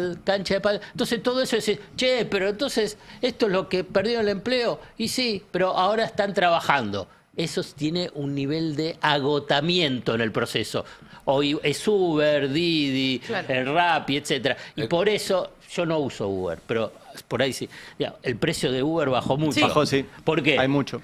Y va a llegar un momento que en esa dinámica de los que invierte su capital de trabajo, que es el auto, el negocio no le va a cerrar, porque además, cualquiera que tiene un auto sabe, ¿no? Que a medida que lo usas más, tenés un problema. Por supuesto. Y entonces vas a tener repuesto, etcétera, y no te va a cerrar. Como asiduo usuario de estas aplicaciones, puedo decir que hay un deterioro muy, muy visible y que parecen los remises, también como habitante del conurbano, parecen los remises de los 90 ya. Los autos de las aplicaciones, te das cuenta que ya que hay un cambio en la calidad del servicio. Y fíjate esto, ya que estamos jugando a encontrar parecidos con el proceso de los deterioro de los últimos 2 años del gobierno de Macri. En ese momento, ¿vos te acordás cuáles eran los consejos de Marcos Peña y Esteban Bullrich? Bueno, una cervecería artesanal. Sí. ¿Cuántas cervecerías había Un montón. por cuadra en 2018-2019? ¿Cuántas quedan abiertas ahora? Y la otra, piloto de drones. ¿Se acuerdan? Te decía piloto de drones. Se crean nuevos oficios como pilotos de drones. La verdad, yo conozco 100.000 pilotos de drones que están... bueno, pero es la misma historia que se repite bueno, una y otra pero lo vez. que quiero decir es que eso tiene un tiempo. Porque en un momento decir, bueno, pierdo el trabajo, me pongo el Uber, pero eso tiene un tiempo. Está bien, durante un tiempo va a ser de subsistencia, sobrevivir, pero después va a ser que eso no les resulte, que no sea negocio, que por consiguiente no tenga ingresos suficientes y la situación vaya a un mayor deterioro precisamente por esa fragmentación en el mercado de trabajo. Igual el impacto en las cifras del mercado laboral va a ser más paulatino, por esto que marcás también. Sí. Bueno, además, ¿qué es lo que pasó con Menem? A diferencia de otras cuestiones, hoy con las aplicaciones no tienen límite. O sea, de empleados. Es que también hay una cuestión. El método estadístico para medir el desempleo es un engañoso. método que estaba pensado para otra economía, para un empleo industrial o para un empleo de servicios, pero todavía más centralizado. Es decir, que en realidad lo que habría que pensar es si esa herramienta sigue siendo útil al día de hoy para reflejar lo que sucede en la realidad. Porque la herramienta estadística siempre viene después de la realidad. Me hiciste acordar con lo de los pilotos de drones, tuiteó Sturzenegger. No. Sí, divino. Hablando de pilotos de drones. Claro. Papito. Bueno. ¿Qué dice? ¿Qué desregula? La ley Federico Machado. ¿Cómo? La ley Federico Machado. ¿Un homenaje a Spert? Un homenaje... ¿Para encarcelar a los narcos? No. Ah. ¿Qué hacía Federico Machado? ¿Qué tenía? Aviones. Aviones. ¿Y qué descubrimos de los aviones de Machado? Que transportaban cositas. ¿Dónde iba? Bueno. Se elimina la obligatoriedad de presentar un plan de vuelo dentro de todo el país a toda la aviación privada. Como tampoco tenés que presentarle al Estado un plan de viaje cuando te subís a un auto para ir a Mar del Plata. Explica Sturzenegger. Pará. Este cambio implica una reacción significativa en tiempos y papeles que afectaba a cualquier ciudadano que quisiera subir un avión, ponerlo en marcha y salir a volar. Porque cualquier ciudadano en Argentina pone en marcha un avión y sale a volar. ¿No? Ahora el Estado no te va a preguntar a dónde vas. Genial. Sigue. Bueno, dice que la zona de exclusión, la única exclusión es que Argentina tiene una zona de alta vigilancia aérea por tema de narcotráfico por encima del paralelo 29S. Menos mal. O sea, el 29S para abajo podemos volar a donde se nos canta. Se elimina la prohibición de vuelo visual nocturno en todo el país. En Argentina, si querías salir a volar un avión en condiciones visuales de noche, estaba prohibido. Ahora queda liberado. Ok. ¿Te pueden chocar los aviones? Mira, hablaba recién, consultaba con un sindicalista y me dice que es peligroso. Que es peligroso no solamente por... Y después, sigue. Chicos, no, dale. Se eliminó todo. Cada párrafo cita como viva la libertad, carajo. Me estaba evitando leerlo. Mucho texto. Si quieren lo leo. Fede, mucho texto. Se elimina para todo el transporte aerocomercial el requisito de la derogada licencia comercial de primera, un requisito innecesario que se había puesto para darle trabajo a los instructores de vuelo, lo que se traducirá en una mayor oferta de pilotos comerciales, imprescindible para un mercado de crecimiento como el argentino. O sea, pilotos menos formados. O menos exámenes, sí. Ok, bueno. Por el lado de las empresas de aviación no regular, se simplificaron los requisitos de equipamiento, manuales, trámites y se permite volar con un solo piloto bajo ciertas condiciones. Contar con piloto automático de 3 ejes, el cual bajaría drásticamente el costo para las aerolíneas pequeñas. ¿Y si el piloto se descompone? ¿Estamos todos locos? Por ahí podés fijarte en YouTube cómo bajar un avión. ¿Se acuerdan? Había varias películas donde los pilotos no los mataban o qué sé yo, y había uno que le iban enseñando, ¿se acuerdan? Cómo bajar el avión. Avión presidencial, ¿no era así? La película Voy a comprar un paraguas de plomo. Con Harrison Ford, que le enseñaban cómo bajar el... Bueno, recuerda también Natalia Bolosín que, por ejemplo, que a Lázaro Báez le dieron preventiva justamente por el tema del plan de vuelo. O sea que con esta ley, con este decreto en realidad, podría estar en libertad. Lázaro. Ahora, podemos enfocarnos en el tema de la seguridad aérea, que sin duda es un tema importantísimo. Me parece que estamos corriendo... el eje de lo esencial. Tenemos un gobierno que tiene una diputada que tuvo una causa narco por tratar de entrar droga o porque la agarraron con droga en Estados Unidos. Que tenía como primer candidato a una persona que volaba en estos aviones por todo el país, anda a saber llevando qué cosa con la excusa de hacer una campaña política. Que el narco vinculado con este exdiputado y con la actual diputada comparte abogado con el presidente de la nación. Que sacaron varias leyes de blanqueo, incluyendo una que quieren sacar ahora, que va a permitir ingresar dólares y pesos sin ningún tipo de explicación en efectivo al sistema. Que está sacando cualquier tipo de regulación para la navegación aérea, que sabemos que es el método preferido por el narcotráfico para mover droga. Digo, juntemos los puntos. Claro. Estamos hablando de un gobierno narco. No hay otra explicación posible para que se sumen todos esos datos y las reacciones o no reacciones del gobierno cada vez que se supo algo de esto, que no sea, aclaremos chicos, algo, son cómplices del narcotráfico. No es que el narcotraficante te daba el plan de vuelo, efectivamente no te lo daba, pero había cierto control. Claro. Acá están eliminando el control. Claro, ahora nadie te da el plan de vuelo, entonces ¿cómo distinguís a...? Sí. Digo, me preocupa en serio que no estemos hablando del elefante en la habitación, de que tenemos un gobierno que sistemáticamente ha demostrado en 2 años tener vínculos con el narcotráfico y tomar medidas que favorecen al narcotráfico. Un camino similar fue el que recorrió Ecuador. Después de Correa, y bueno, y ahora están en un problema de violencia y narcotráfico muy, pero muy fuerte, de la mano también de la dolarización, ¿no? Que ayudó y que a profundizar ese tipo de negocios. En fin, me parece gravísimo. Ahora, volviendo al anterior, estábamos hablando de las condiciones de trabajo, de los bajos salarios y demás. El gobierno está impulsando una reforma laboral. Se pateó para febrero y febrero es como que medían el año 3000 en este país. Pero en principio está impulsando una reforma laboral que no solamente no va a resolver ninguno de esos problemas, sino que probablemente, si no los empeora, por lo menos los haga más sólidos, los deje más difícil de revertir, ¿no, Alfredo? Así es. Vamos a escuchar primero a Milei, ya que estábamos, que vos lo trajiste, ¿no? Vos te diste diferentes cortes, yo te sigo, Nico. Entonces vamos a escuchar a Javier Milei, el presidente Javier Milei, en el diálogo, no entrevista, de Luis Majul ayer a la noche. La modernización laboral que nosotros proponemos no le quita derechos a nadie, le da derechos y además hay incentivos para las empresas para que formalicen a los trabajadores. ¿Y por qué cree que hay además incentivos? ¿Por qué cree que dice que no, que el mercado del trabajo le quita los derechos a los trabajadores, que van a limitar las indemnizaciones, que va a haber horas extra por todos lados? A ver, digamos, cuando usted avance en este tipo de cuestiones, claramente va a estar tocando intereses. Uno de los grandes problemas que tiene Argentina son las indemnizaciones, que están absolutamente desatinadas. Bueno, el principal problema en la Argentina no son las indemnizaciones. No. El principal problema del mercado laboral en Argentina es precisamente la creación de empleo. Esto es el punto central. Pero yo quiero avanzar sobre la reforma laboral, en el sentido de que la reforma laboral lo que tiene en realidad son instrumentos. Entonces quiero centrarme en cuáles son los objetivos en realidad estructurales.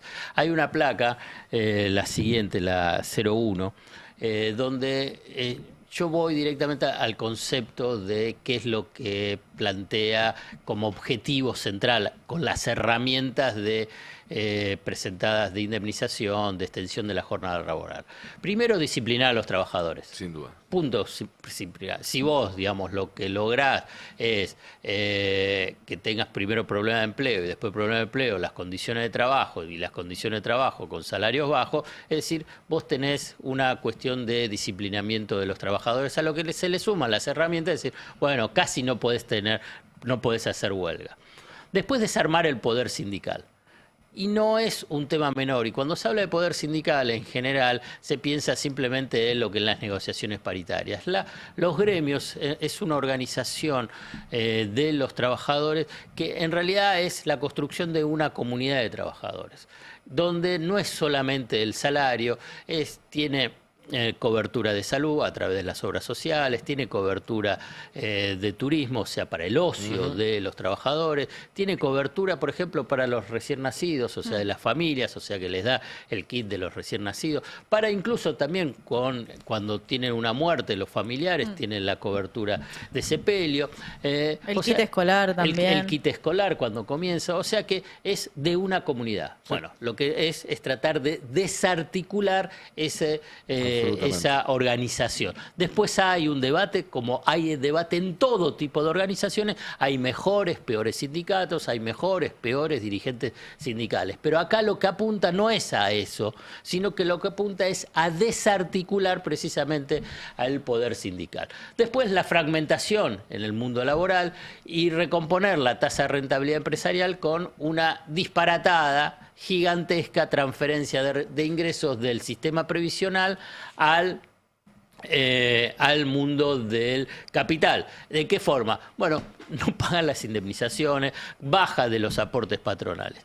Bueno, yo lo junto, lo vinculo con, si quieren, conceptos vinculados sociopolíticos, de disputa de poder en Argentina, a lo que se le suma la desindustrialización, ¿no? Entonces, todo ese combo es el objetivo, es el sueño húmedo del establishment, del poder económico en Argentina, es que no tenga, que sea irreversible estos cambios. Sí. Para eso, ¿qué es lo que necesita para que sea irreversible el cambio? Cuando vos tenés una cuestión pendular, vas a una política aperturista, una política proteccionista, una política liberal, una política nacional y popular, bueno, le da ese péndulo. Bueno, romper ese péndulo.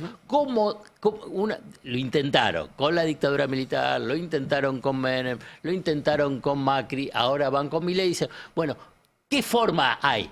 Bueno, tenés que destruir la base material de ese proyecto político, de ese péndulo de nacional popular. ¿Cómo lo destruís esa base material? Precisamente es desarticulando la organización de los trabajadores, porque gran parte de la organización de los trabajadores formales, organización, no estoy diciendo de todos los trabajadores, tiene una inclinación a votar al peronismo o expresiones nacionales y populares. Si vos desarticulás esa base material, lo que logras es que las reformas sean irreversibles y por consiguiente el modelo de país sea irreversible. Ese proyecto de país que el poder económico no lo pudo consolidar en esas 3 experiencias anteriores. Por eso quiero escuchar y que escuchemos a Luis Campos, que es un especialista del mercado laboral, en el tape 3, que avanza precisamente sobre esta idea. Así como está planteada la ley, sí, es el avance más fuerte contra el modelo sindical de nuestro país, te diría desde la reforma que intentó implementar Aramburu en el 56.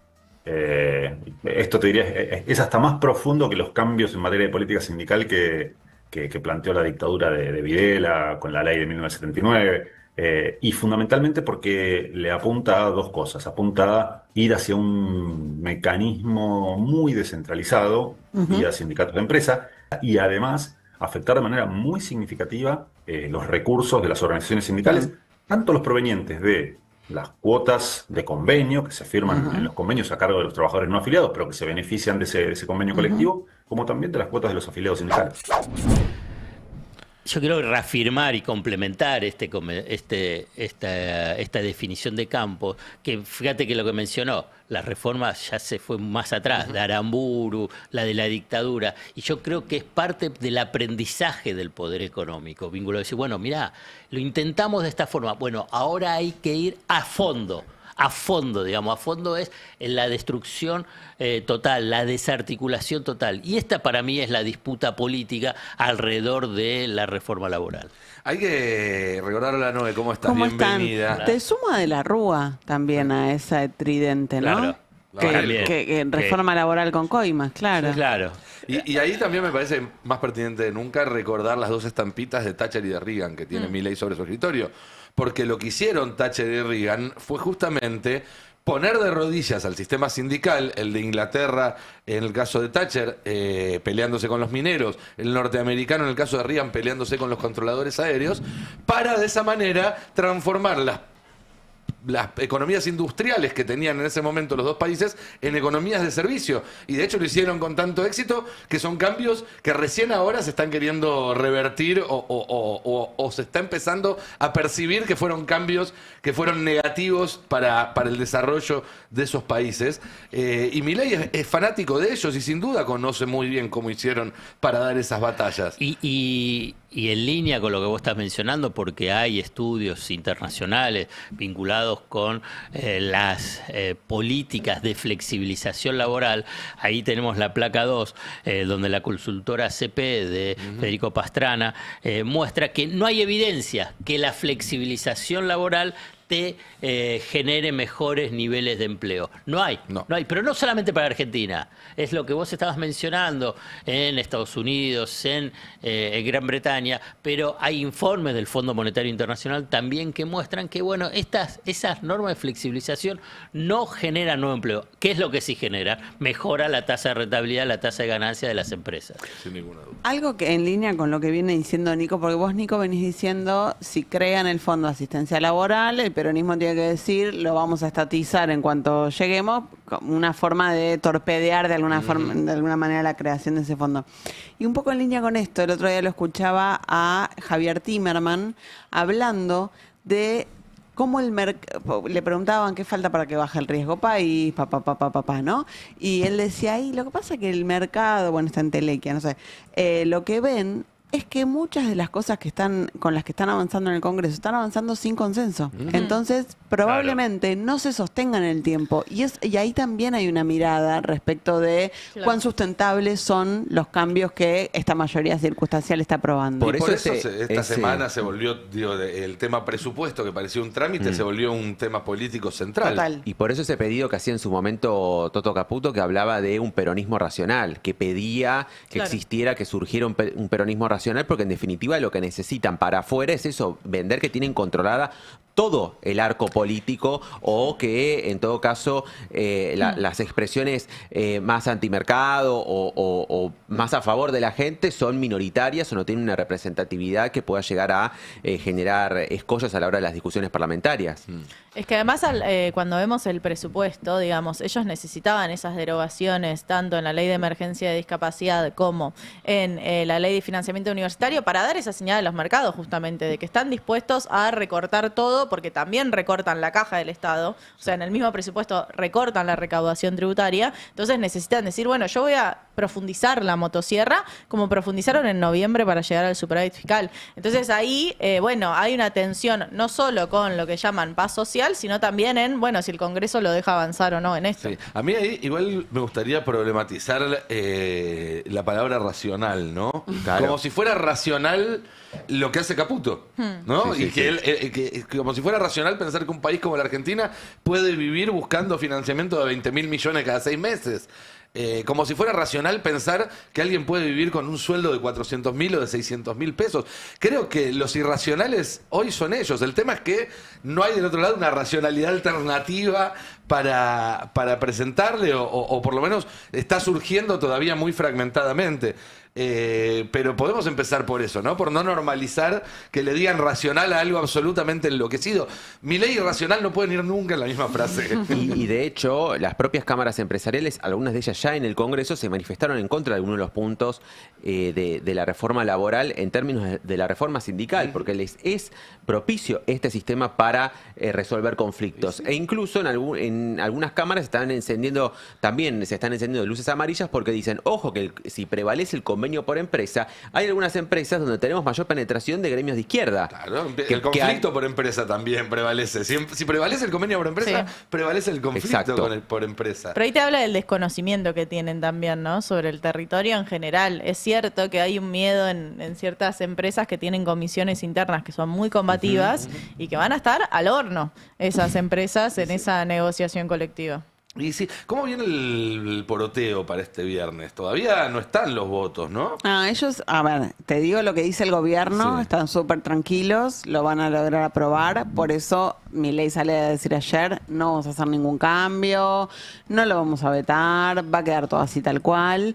Ahora, lo que sí te puedo contar es que entre algunos de los aliados que tienen que poner esos votos, recordemos que el presupuesto necesita mayoría especial. O sea, vos tenés que tener siempre 37 votos, ya sea en la general o en la particular o capítulo por capítulo. Veremos si aplican la misma estrategia.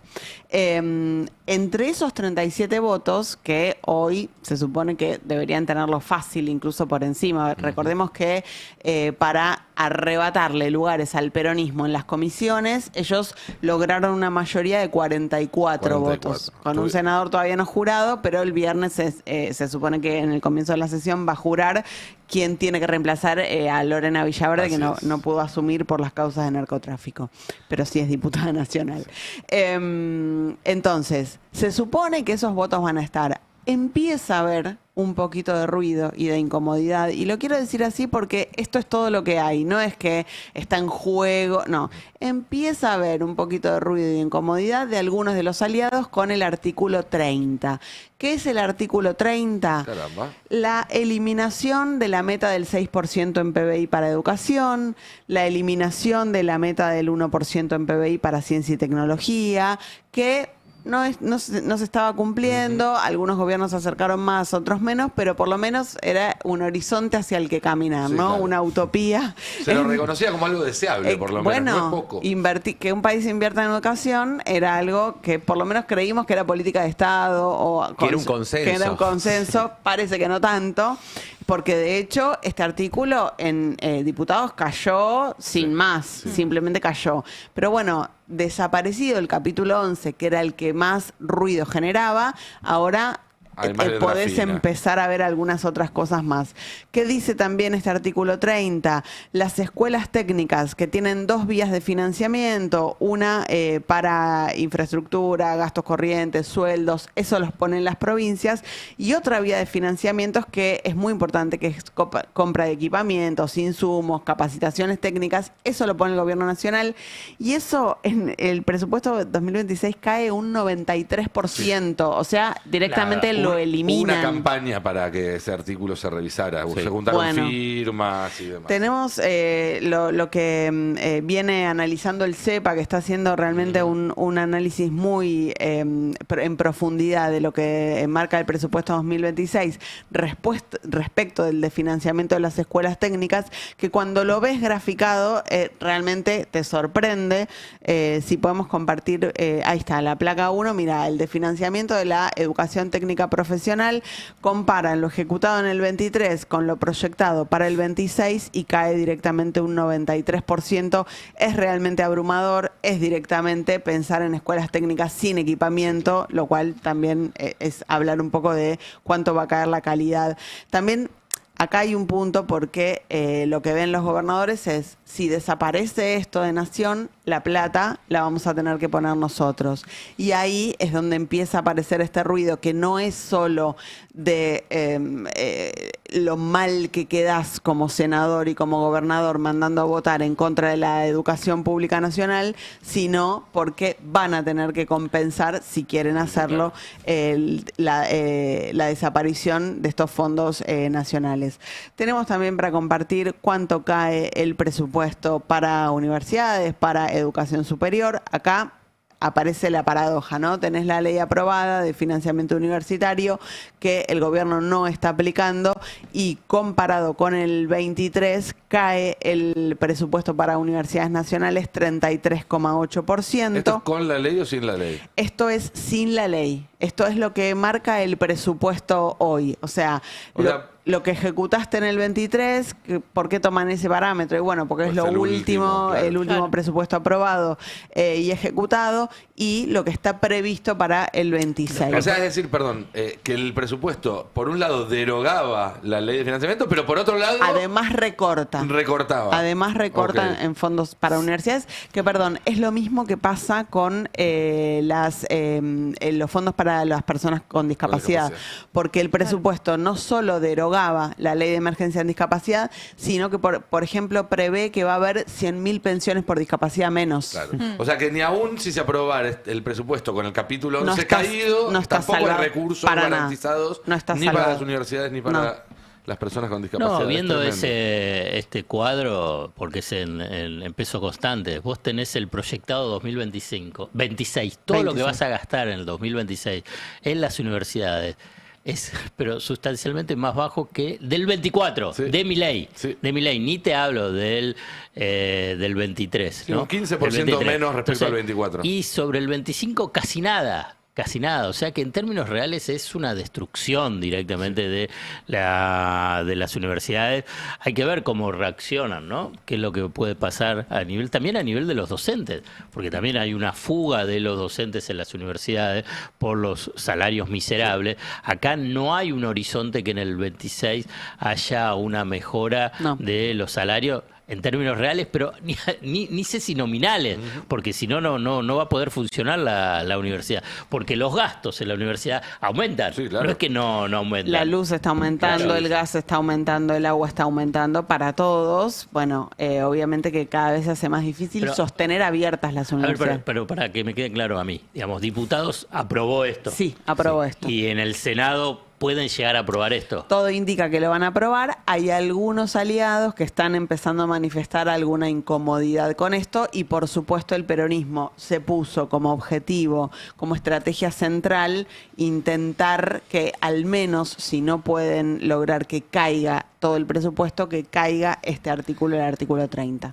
Hubo un Zoom ayer que encabezó Bullrich, que organizó Patricia Bullrich con los jefes de bloques aliados, y en principio allí todos le garantizaron, ella garantizó que se avanza con el dictamen, con el presupuesto tal cual salió de diputados, que no va a haber más modificaciones, y le respondieron los distintos aliados del radicalismo, el PRO también, que van a votar. Están confiados de que va a haber, de que van a tener la sanción este viernes. Agrego un dato a eso para sumar. Dale. Ayer Martín Menem se comunicó con los encargados de que funcione el Congreso, Maestrans y demás, y le dijo, tengan todo listo por si hay que sesionar el lunes y el martes.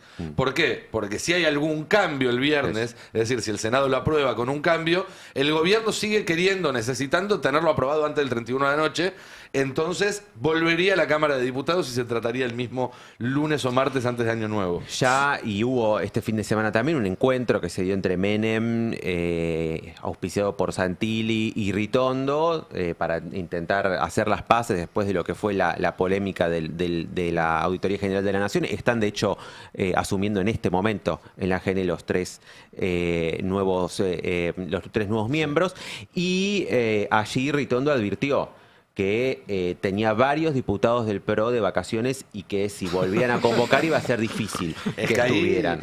El PRO tiene solo 3 senadores. Claro. Y van a votar con el gobierno porque no pueden... además dicen que tienen que mantener una línea de coherencia, que no pueden ahora votar. Pero si vuelve a la Cámara de Diputados, Ritondo los va a estar esperando con la servilleta, el cuello, el cuchillo y el tenedor, porque lo que le hicieron la semana pasada lo dejó un poquito marcado. Me gustó mucho sobre Santilli una que contó hoy Mariano Beldic, al final de Habrá Consecuencias, le dice camiseta de los Lakers.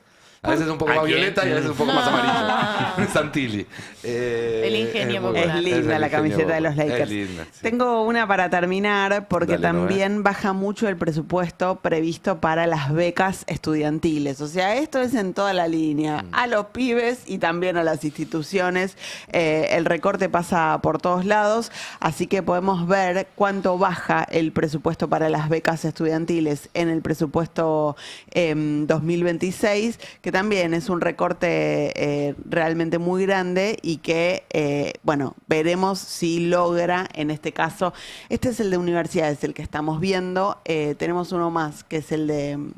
la placa 3 es, ahí está, las becas estudiantiles, 76,6%. O sea, si baja 76,6%, lo que podemos decir es que desaparecen básicamente las becas estudiantiles, 23 contra lo proyectado en el 26. Encima esto es proyectado, ¿no? Después tiene que aparecer ejecutado. Claro. No, es que, y ayer mismo el presidente ya dijo, claro, que van a ajustar por todos voy a lados. ajustar por otro lado porque y no voy a subir impuestos para mantener un presupuesto con superávit y aún así mantener la no derogación de las leyes por emergencia en discapacidad y de financiamiento universitario, que entre paréntesis también hay que decir, ¿no? Volvió a sugerir que no las va a aplicar. Sí.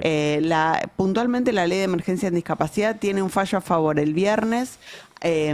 Tiene el gobierno apeló, ante la apelación el juez dijo ok, le damos trámite a la apelación, pero la tenés que aplicar mientras yo le doy trámite a la aplicación, a la apelación. Bueno, eso sigue el gobierno diciendo que no lo va a hacer. La verdad es que el recorte en educación es fuertísimo, fuertísimo. Creo que no se llegó a discutir en profundidad ante la sorpresa por la inclusión en el presupuesto de las derogaciones de esas dos leyes que habían salido con tanto consenso, pero ahora despejada esa discusión, bueno, aparece esta situación que marca, la verdad es que un futuro muy difícil para la Argentina, ¿no? Sin inversión en educación pública, ni en educación técnica, ni en educación universitaria, ni en becas estudiantiles, ni en investigación. No me estoy metiendo con la investigación científica, pero también el recorte es brutal. Sí, claro.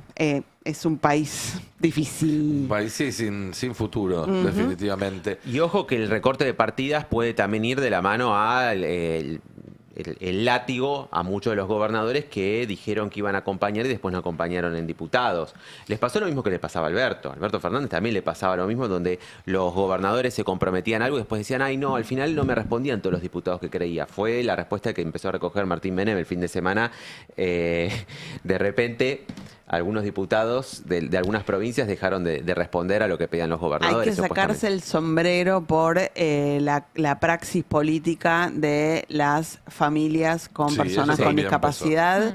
La estrategia que se dieron de hablar con todos los diputados, hablar con todos los senadores, hablar con los gobernadores, reclamarles por favor que no voten a favor de la derogación de estas leyes, que por supuesto dio sus frutos, fue realmente, una estrategia política para sacarse el sombrero. Sí, y para aprender también, ¿no? Obviamente. Para aprender, porque así como se organizaron ellos y ellas, sobre todo, bueno, hay otros grupos que se pueden organizar. Es impresionante, igualmente. Diego Genud lo cuenta en su nota de ayer en la web del Destape. Él dice que las familias con discapacidad no eran un colectivo, eran simplemente personas desperdigadas, cada una enfrentando sus dificultades y el embate, el ataque de este gobierno en contra del sector empezó a generar que hagan marchas. En las marchas se empezaron a conocer y hoy son un colectivo con capacidad de acción política y de torcer, por ejemplo, la aprobación de un presupuesto. Eso es algo extraordinario que tiene la historia argentina.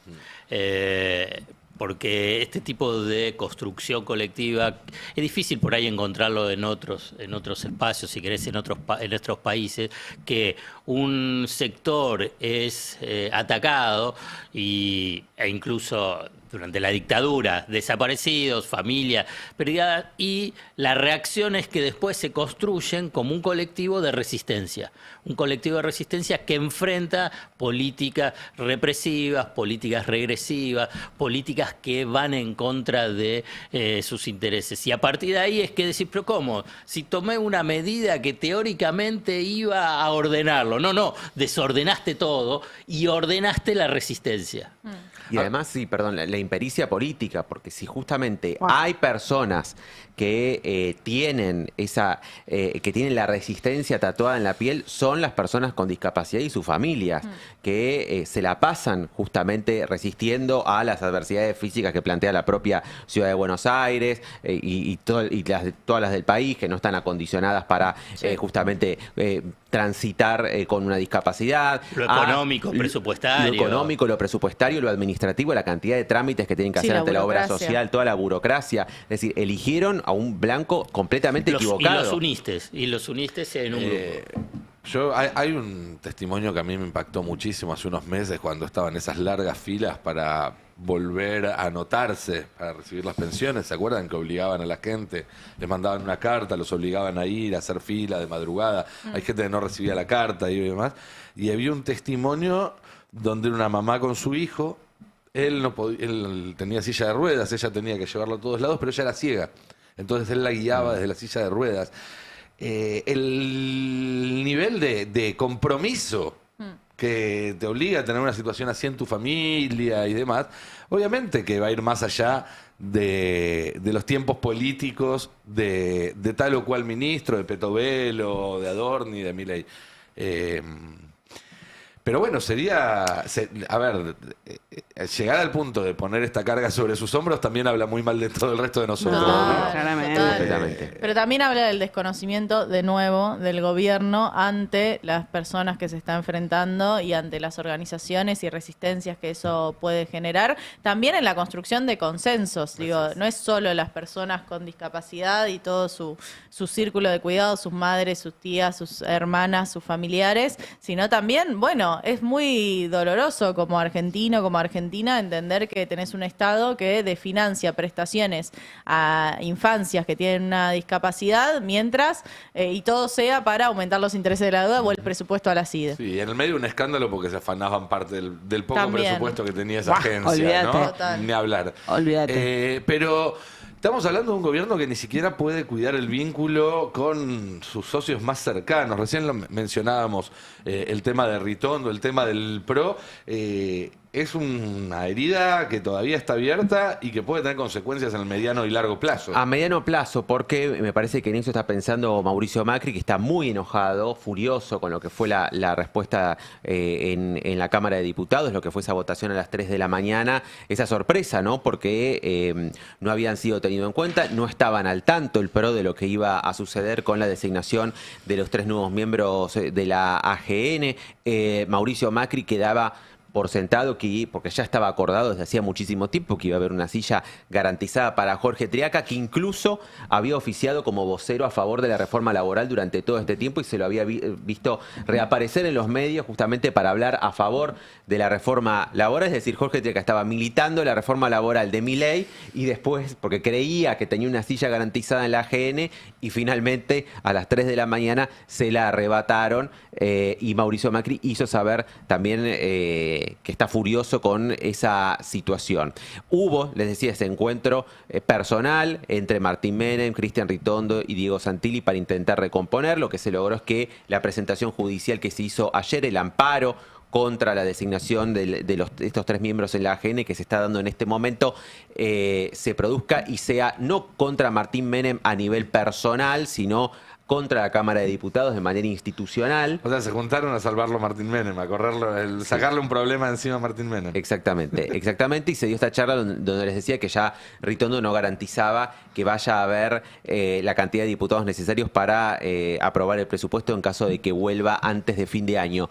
Y por otro lado, lo que se está pensando en el PRO es ya no, directamente no se van a comportar como una mayoría automática o como un bloque que automáticamente va a acompañar las iniciativas del Poder Ejecutivo, sino que va a empezar a poner trabas, va a empezar a plantear, bueno, objeciones a los proyectos, mejoras, comas que se puedan modificar, artículos que se puedan incorporar. Esa es la primera, por lo menos, de las reacciones que hay respecto a cómo van a trabajar de ahora en adelante. Los senadores del PRO debutaron esta resolución firmándole un hoja en blanco a Bullrich para que pudiera decir que tenía reforma laboral con dictamen, ¿no? Bueno, exactamente. Esto igual, bueno, si se dio en el mismo momento, sí, hay tiempo igual en ese aspecto hasta el 10 de febrero, pero lo cierto es esto, ¿no? Que hay una situación de descomposición muy grande en ese vínculo y que en el corto plazo va a seguir necesitando el gobierno al PRO. Entonces allí vamos, y además que hay un enojo muy grande porque dicen también, confiaron en Jaldo, en Jalil, le dieron sillas.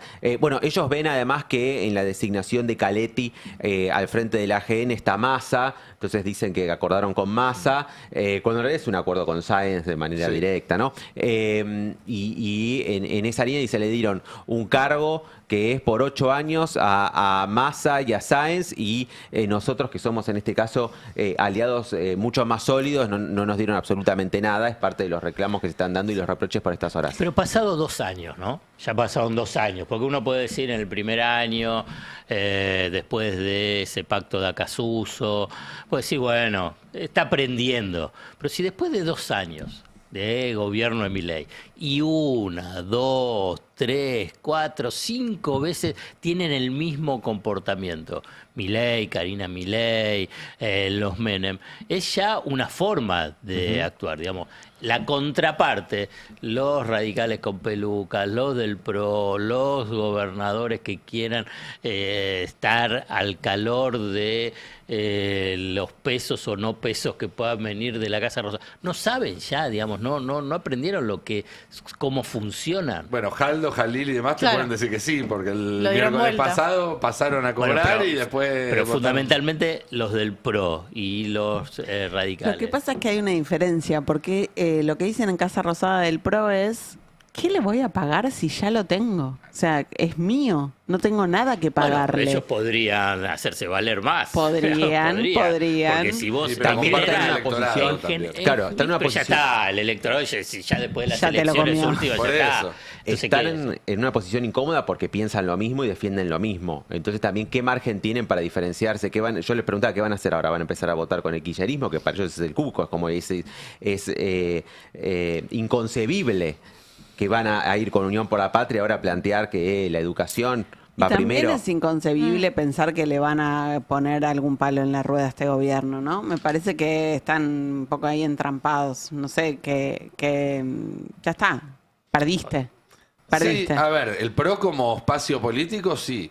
Macri como persona creo que si ve una ocasión de vengarse la va a tomar, lo cual no significa que eso implique una construcción política, quizás pasa por otro carril. Bueno, pero yo no creo que Macri esté contento en este momento y dispuesto a hacer tabula rasa con Milei, así como quien...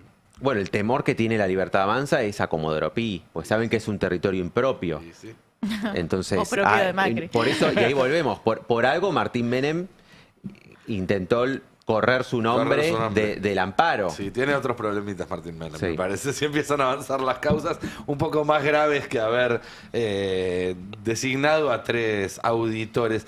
Che, Cande, Sí. ¿tenés algunas novedades sobre el precio de la carne? Sí, tengo novedades. Llegamos a las fiestas y es un tema sensible. Tengo novedades que no son buenas porque salió un informe de esta Cámara de Carne que lo que dice es lo que estamos viendo es una normalización de un mercado que durante 4 años mantuvo precios rezagados frente a la inflación. Lo que estamos viendo en pantalla es un gráfico que muestra la inflación desde el 2022 hasta ahora y la evolución justamente de la carne, tanto en precios al consumidor como el precio del novillito sería el precio mayorista, o el precio de cañuelas, mejor dicho. ¿Qué es lo que hace este gráfico? Bueno, tratar de justificar cómo es que aumentó tanto la carne, sobre todo en el último año, cuando vemos que es uno de los alimentos que más aumentó en relación a la inflación, y lo que dicen desde el sector es, bueno, nosotros lo que estamos haciendo es recomponiendo el margen de ganancia, recomponiendo lo que teníamos desde 2023, y esta recomposición, bueno, deja gusto a poco en el sentido, ¿quién recompuso su salario, por ejemplo, de 2022? Alguien está ganando lo mismo en términos reales de lo que ganaba en 2022. Creo que van a ser muy pocas personas las que puedan decir eso, sobre todo por el proceso inflacionario del 2023, donde se empezaron a rezagar los ingresos. Pero sí marca algo esto. Y es el cambio estructural en el mercado de la carne. Desde el sector lo que están diciendo es, esta es la normalización, ahora estamos jugando con estas reglas de juego y vamos a vender menos carne en el mercado interno y estamos buscando justamente abrir y profundizar la exportación de la carne. Y la Argentina, de hecho dice este informe, la Argentina ya está viviendo un proceso de cambio en su dieta donde aumenta mucho el consumo de pollo, el consumo de cerdo y baja el consumo de carne vacuna, que si se quiere es esa consumo más tradicional, más histórico de la Argentina, por ser un país ganadero, digamos, porque digo, yo leía ese informe y parecía como, los argentinos se creían que podían comer carne, y no, la realidad es que hay un consumo histórico que tiene que ver con ser un país productor y uno de los mejores en términos de la industria ganadera. Lo que dicen desde el sector es, bueno, eso cambió y esta baja del consumo de carne se va a profundizar y los precios van a seguir al precio internacional y no van a achicar los márgenes de ganancia. Tengo una queja absolutamente frívola para hacer al que hizo ese gráfico. La próxima vez una línea verde, una roja y una azul. Sí, total. Tenés una celeste, una azul y una gris azulado. Está muy difícil, no hay chicos. manera de saberlo, chicos. Hay muchos colores en Todo la bien paleta. con la elegancia, pero Claro. es Eso mejor. igual se hace a propósito para que vos veas y parezca todo lo mismo, chicos. O sea, Claro. los gráficos, eso hay que saberlo y lo digo como economista. Uno cuando arma un gráfico, si hubiesen cortado, en vez de 2022, si hubiesen cortado en 2024, estaríamos diciendo otra cosa. Digo, Claro. también se arman para poder justamente argumentar lo que quieren decir, que es no esperen que se atrase de nuevo el precio de la carne, no esperen que la Argentina vuelva a sus consumos históricos de carne, más de 50 kilos por habitante por año. Por eso no va a pasar, el sector no está mirando al mercado interno, está mirando al mercado externo, y eso es lo que dice el Instituto de Estudios Económicos y la Comisión de Carnes de nuestro país. Nos Pero hicieron digo- creer que podíamos. Nos comer un hicieron asadito. creer que pueden... Ahora Las que vaquitas están, son ajenas. Pero ahora que están exportando, imagino que los salarios del sector aumentaron. Pero por favor, qué comunista tu comentario. Muy comunista tu comentario. Falta una devaluación para eso, ¿sabes? O sea, todo no podemos. Todo no podemos. No, sí es llamativo como Digo, a mí lo que me llamó mucho la atención de este informe es ver cómo hablan justamente con estos datos que vemos y nos preocupan en términos de cómo está cambiando la dieta de las y los argentinos, que no es que hubo un cambio porque es más sano comer pollo y la gente pasa, incluso en muchos sectores pasa de comer pollo a comer huevo como la única proteína posible. No hay un boom de veganismo tampoco. No hay un boom de veganismo ni vegetarianismo, sino que hay una falta de poder adquisitivo para consumir esa carne. Y eso, la carne como un rol histórico en nuestra historia económica argentina en términos de, bueno, somos un país productor, somos un país que tiene tradición de comer carne, pero efectivamente no la podemos pagar y desde el sector te dicen no, y no la vas a poder pagar. Lo que estamos esperando es reconvertir, si se quiere, este mercado y que mire directamente al exterior. Y ustedes, bueno, coman pollo, coman cerdo, que es más barato de producir. Así es. Che, comentarlo brevemente, aunque ya estarán enterados, desde el sábado Cristina está internada en el hospital Otamendi, en el sanatorio Otamendi. La intervinieron por un cuadro de apendicitis, está evolucionando según lo previsto, de acuerdo a los últimos partes médicos, y hoy mismo podría tener su alta. Está bueno, obviamente, estar atentos a eso, pero bueno, para llevar tranquilidad también, porque en las primeras horas había muchas dudas sobre qué era lo que había pasado. Una operación que puede, digo, no es de rutina, una apendicitis no es algo de rutina, pero que es algo que no trae complicaciones. No, fue además por la paroscopía, viste que es una técnica menos invasiva y bueno, el parte médico dice que está todo bien, seguramente le darán el alta hoy. Así es. Después hubo muchos comentarios en las redes, algunos que no vale la pena ni siquiera detenerse, porque hablan más de la calidad humana de quienes lo emiten que otra cosa. Y siempre esa discusión que aparece de por qué no se atiende en un hospital público, que sería hasta gracioso si no viniera de boca de gente que en general tiene una enorme distancia entre lo que predican y lo que hacen con sus vidas. Pero lo aclaramos una vez más por si hiciera falta. Cuando se habla de salud pública, de educación pública y demás, se habla de que esas cuestiones hacen a la dignidad de las personas y por lo tanto tienen que estar accesibles para todos. Para todos. Después, si una persona a lo largo de su vida hizo una carrera, tiene un mejor pasar y puede y quiere y decide que le conviene solventarse la educación pública, la educación privada para sus hijos, o atenderse en tal o cual lugar, o irse de vacaciones a tal o cual lado, sobre todo si no está cumpliendo con una función pública y demás, bueno, esa es parte de la libertad que tiene cada uno de hacer con el fruto de su trabajo lo que quiera. Pero para eso el fruto de tu trabajo también te tiene que sobrar algo a fin de mes, que es algo que este gobierno tampoco está haciendo, ¿no? Disculpen, ¿no? Pero este argumento de la derecha, de los sectores conservadores, es el argumento más pelotudo que uno puede escuchar y a la vez más eficiente. Y a la vez quise decir lo mismo pero a la vez más eficiente, pero a la vez más eficiente a nivel de la discusión. Es, por ejemplo, no puedes hablar de los pobres porque tenés un iPhone. Es como una cuestión, ¿puede ser tan pelotudo decir esto? Digamos, además, es increíble. Entonces, pero, bueno, ¿qué tiene que ver? A ver, ¿cuál es la asociación? O tenés que irte a vacaciones a Cuba. Pero yo quiero tratar de encontrar cuál es la asociación que puedan hacer.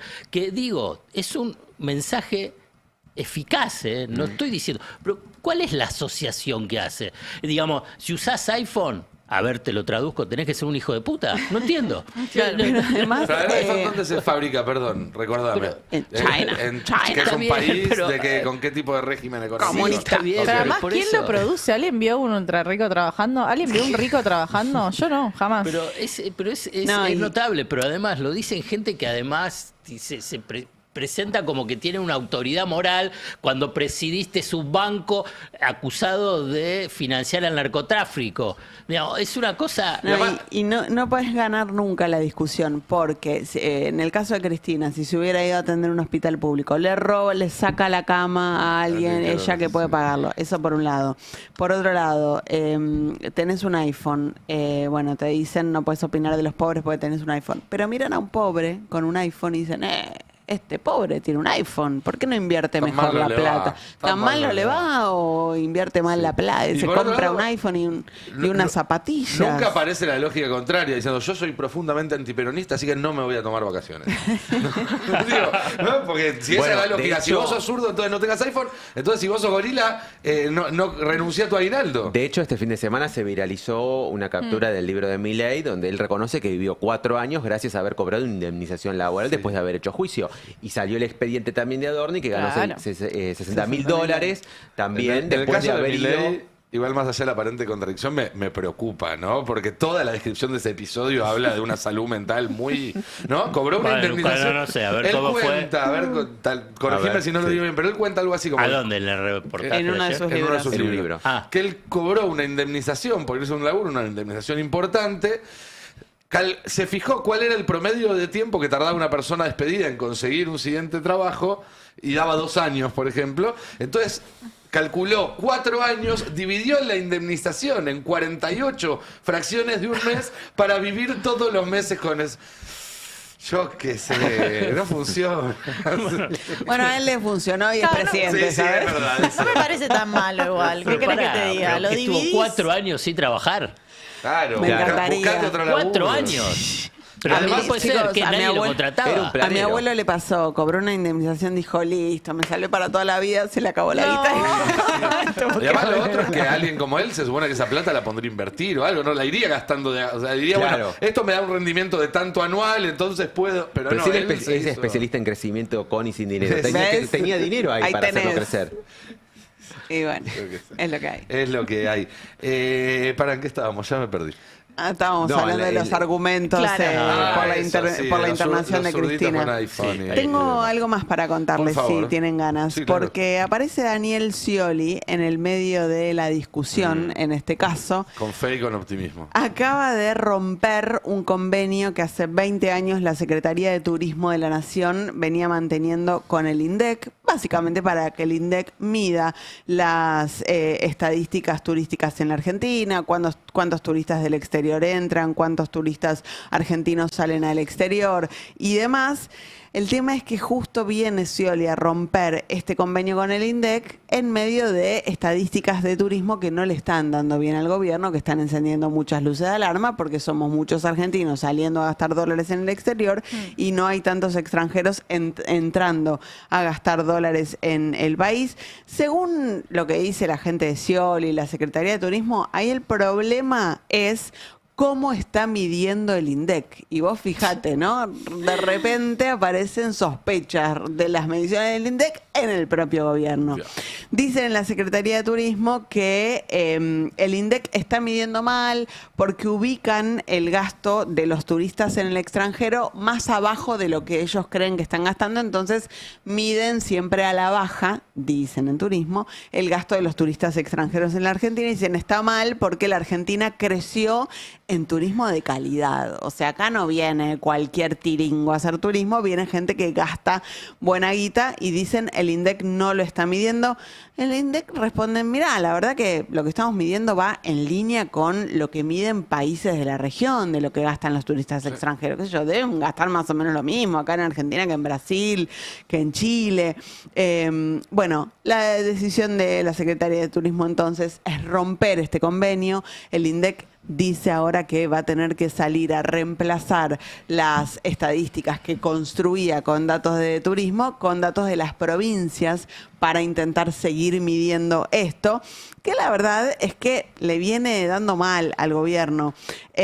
Argentina es el principal país emisor de turismo, por ejemplo, a Brasil. Brasil acaba de marcar un récord de ingreso de turistas extranjeros con 9 millones de turistas internacionales en 2025, que todavía no terminó 2025. Nos queda Navidad, nos queda Año Nuevo, que para Podemos Brasil... decir ¿Y año Argentina? récord. ¿Y cuántos argentinos fueron de los 9? Argentina mandó 3 2,1 millones de O sea, está bien, turistas. un O sea, tercio. un tercio del récord de ingreso de turismo internacional a Brasil fue argentino. Récord turístico en Brasil gracias a Milei sería el título. Exactamente. De hecho, Lula salió a festejar en redes sociales este récord, porque vos pensá, habían proyectado que este año iban a recibir 6,7 millones. Recibieron 9. La diferencia somos todos nosotros. Ya me parece que sí. Me parece que el dólar tranquilo en la Argentina tiene un poco que ver con eso. Así que bueno, no vamos a tener más estadísticas de turismo. ¿A dónde con el vamos? No INDEC. necesitamos ¿Por qué esa arreglar el estadística. problema si podés borrar el dato? ¿No? Pero ¿Para además, qué? listo. Recordemos Se soluciona así. Listo. Scioli también había caído en una fake y había dicho un fin de semana largo que también había Bueno. compartido en redes que era de récord. Esa es otra de las cosas, como que ellos dicen que el INDEC está midiendo mal. Entonces hay otras estadísticas, que es un poco lo que hace Milei cuando dice, lo que pasa es que dicen que cayó el consumo, pero no están mirando que la gente ahora compra por Mercado Libre. Bueno, en turismo dicen lo mismo respecto de las mediciones del INDEC y por eso están rompiendo este convenio. Bueno, en la nota con Majul quedó muy claro que había, depende, los datos que le daban bien, Milei los toma, los que le dan mal dice que están mal medidos. Así es. Tengo un comentario futbolero. ¿Por perdón. qué? Pensé que había terminado la temporada. No, pero no me meto con los de Estamos Boca. todos No me meto con los de tristes. Boca. Me voy a meter con los de River. Uy, qué Me pesado. Bueno, vamos. voy a meter con los de River. Ah, bueno. ¿Qué tienen los ¿Qué? de River con los jugadores que están en Racing o pasaron por Racing? Digamos, ahora contrataron a Aníbal Moreno. ¡Epa! Ahora están negociando por Mura. ¡Epa! Pero vos estás en contra del Escúchame, mercado de pases. escúchame. ¿Cuál es el problema? Antes fue Son nos robaron profesionales. las alas. Después Juanfer. Capaz Paren quieren un jugar en poco. equipos ¿Qué más es lo que grandes. pasa, River? ¿Qué pasa, River? Déjese joder con Racing. Y bueno, los Basta. están mirando, no sé, están ahí. Ah, no, pará. Y se querían llevar a Sosa.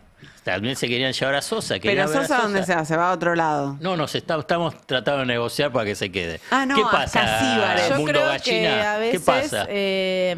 los jugadores en su carrera profesional buscan equipos más grandes. No, como lo que Filioli pasa es que y se están Perfumo. dando cuenta, entonces, lo de River, que tanto el Monumental, están buscando a El los Monumental mejores. es el ¿Dónde los encuentran? ¿Y por qué dicen que sí? ¿Por qué dicen que sí, Alfredo? ¿Cómo? ¿Recién? Recién Mura, No, no. Aníbal Moreno, Juanfer, ¿Y vos qué? Filiol Filiol ¿Y cuál y otro? Perfumo. y sí, también era de Racing. ¿Quién es la persona de 30 años y quién la de 50 en esta conversación? El Tano, te mandó el Tano abajo. El Tano te mandó abajo el tren el Tano. Tano, No quedaste había muy nacido después, carne cuando jugaban Filiol y Perfumo. Tenías que tirarle un burrito ortega, no sé, Qué claro, algo más cosa. nuevo. ¿Cómo se nota que te pasan Qué línea por la gracioso, cucaracha? qué gracioso. Claro. Bueno, nada, te tiré yo mi cierre futbolero. Está muy bien. Y con esto vamos llegando al final del programa, me parece que sí. Como Podríamos cada- haber contado nuestro asado bostero, ya que, Después ya te que iba a preguntar afuera del aire porque me lo perdí. ya que se armó el momento fútbol, Hubo asado vino bostero. John, Mandamos saludos, ¿no? Sí, a todos los sí, compañeros que sí. estuvieron ahí. 25 bosteros. 25 bosteros y un hincha del Inter de Bratislava. Está muy bien. Y hay que tener representatividad plural, todos, después te caen con el por INADI, aunque no supuesto. exista. Quédense que ya viene Adrián Murano con sus verdades afiladas y luego toda la continuidad del destape con Maldita Suerte, con Palo y Zanahoria, con el pase de la tarde y también con Batalla Cultural en esta semana igual bastante particular, así que si les gustan los programas de la tarde, Sí. disfrútenlos hoy, mañana, porque después no se consigue. Semana Edición corta. limitada. Muy bien. Edición limitada, absolutamente. Bueno, gracias compañeros, compañeras, gracias también a todo el equipo que está del otro lado del vidrio y ustedes que nos eligen cada mañana para informarse, quédense en el Destape, nosotros nos vemos en cualquier momento. Chau, chau. El Destape 1070. Radio y punto. El Destape 1070. Telemedicina Lomas, la nueva plataforma virtual de salud para poder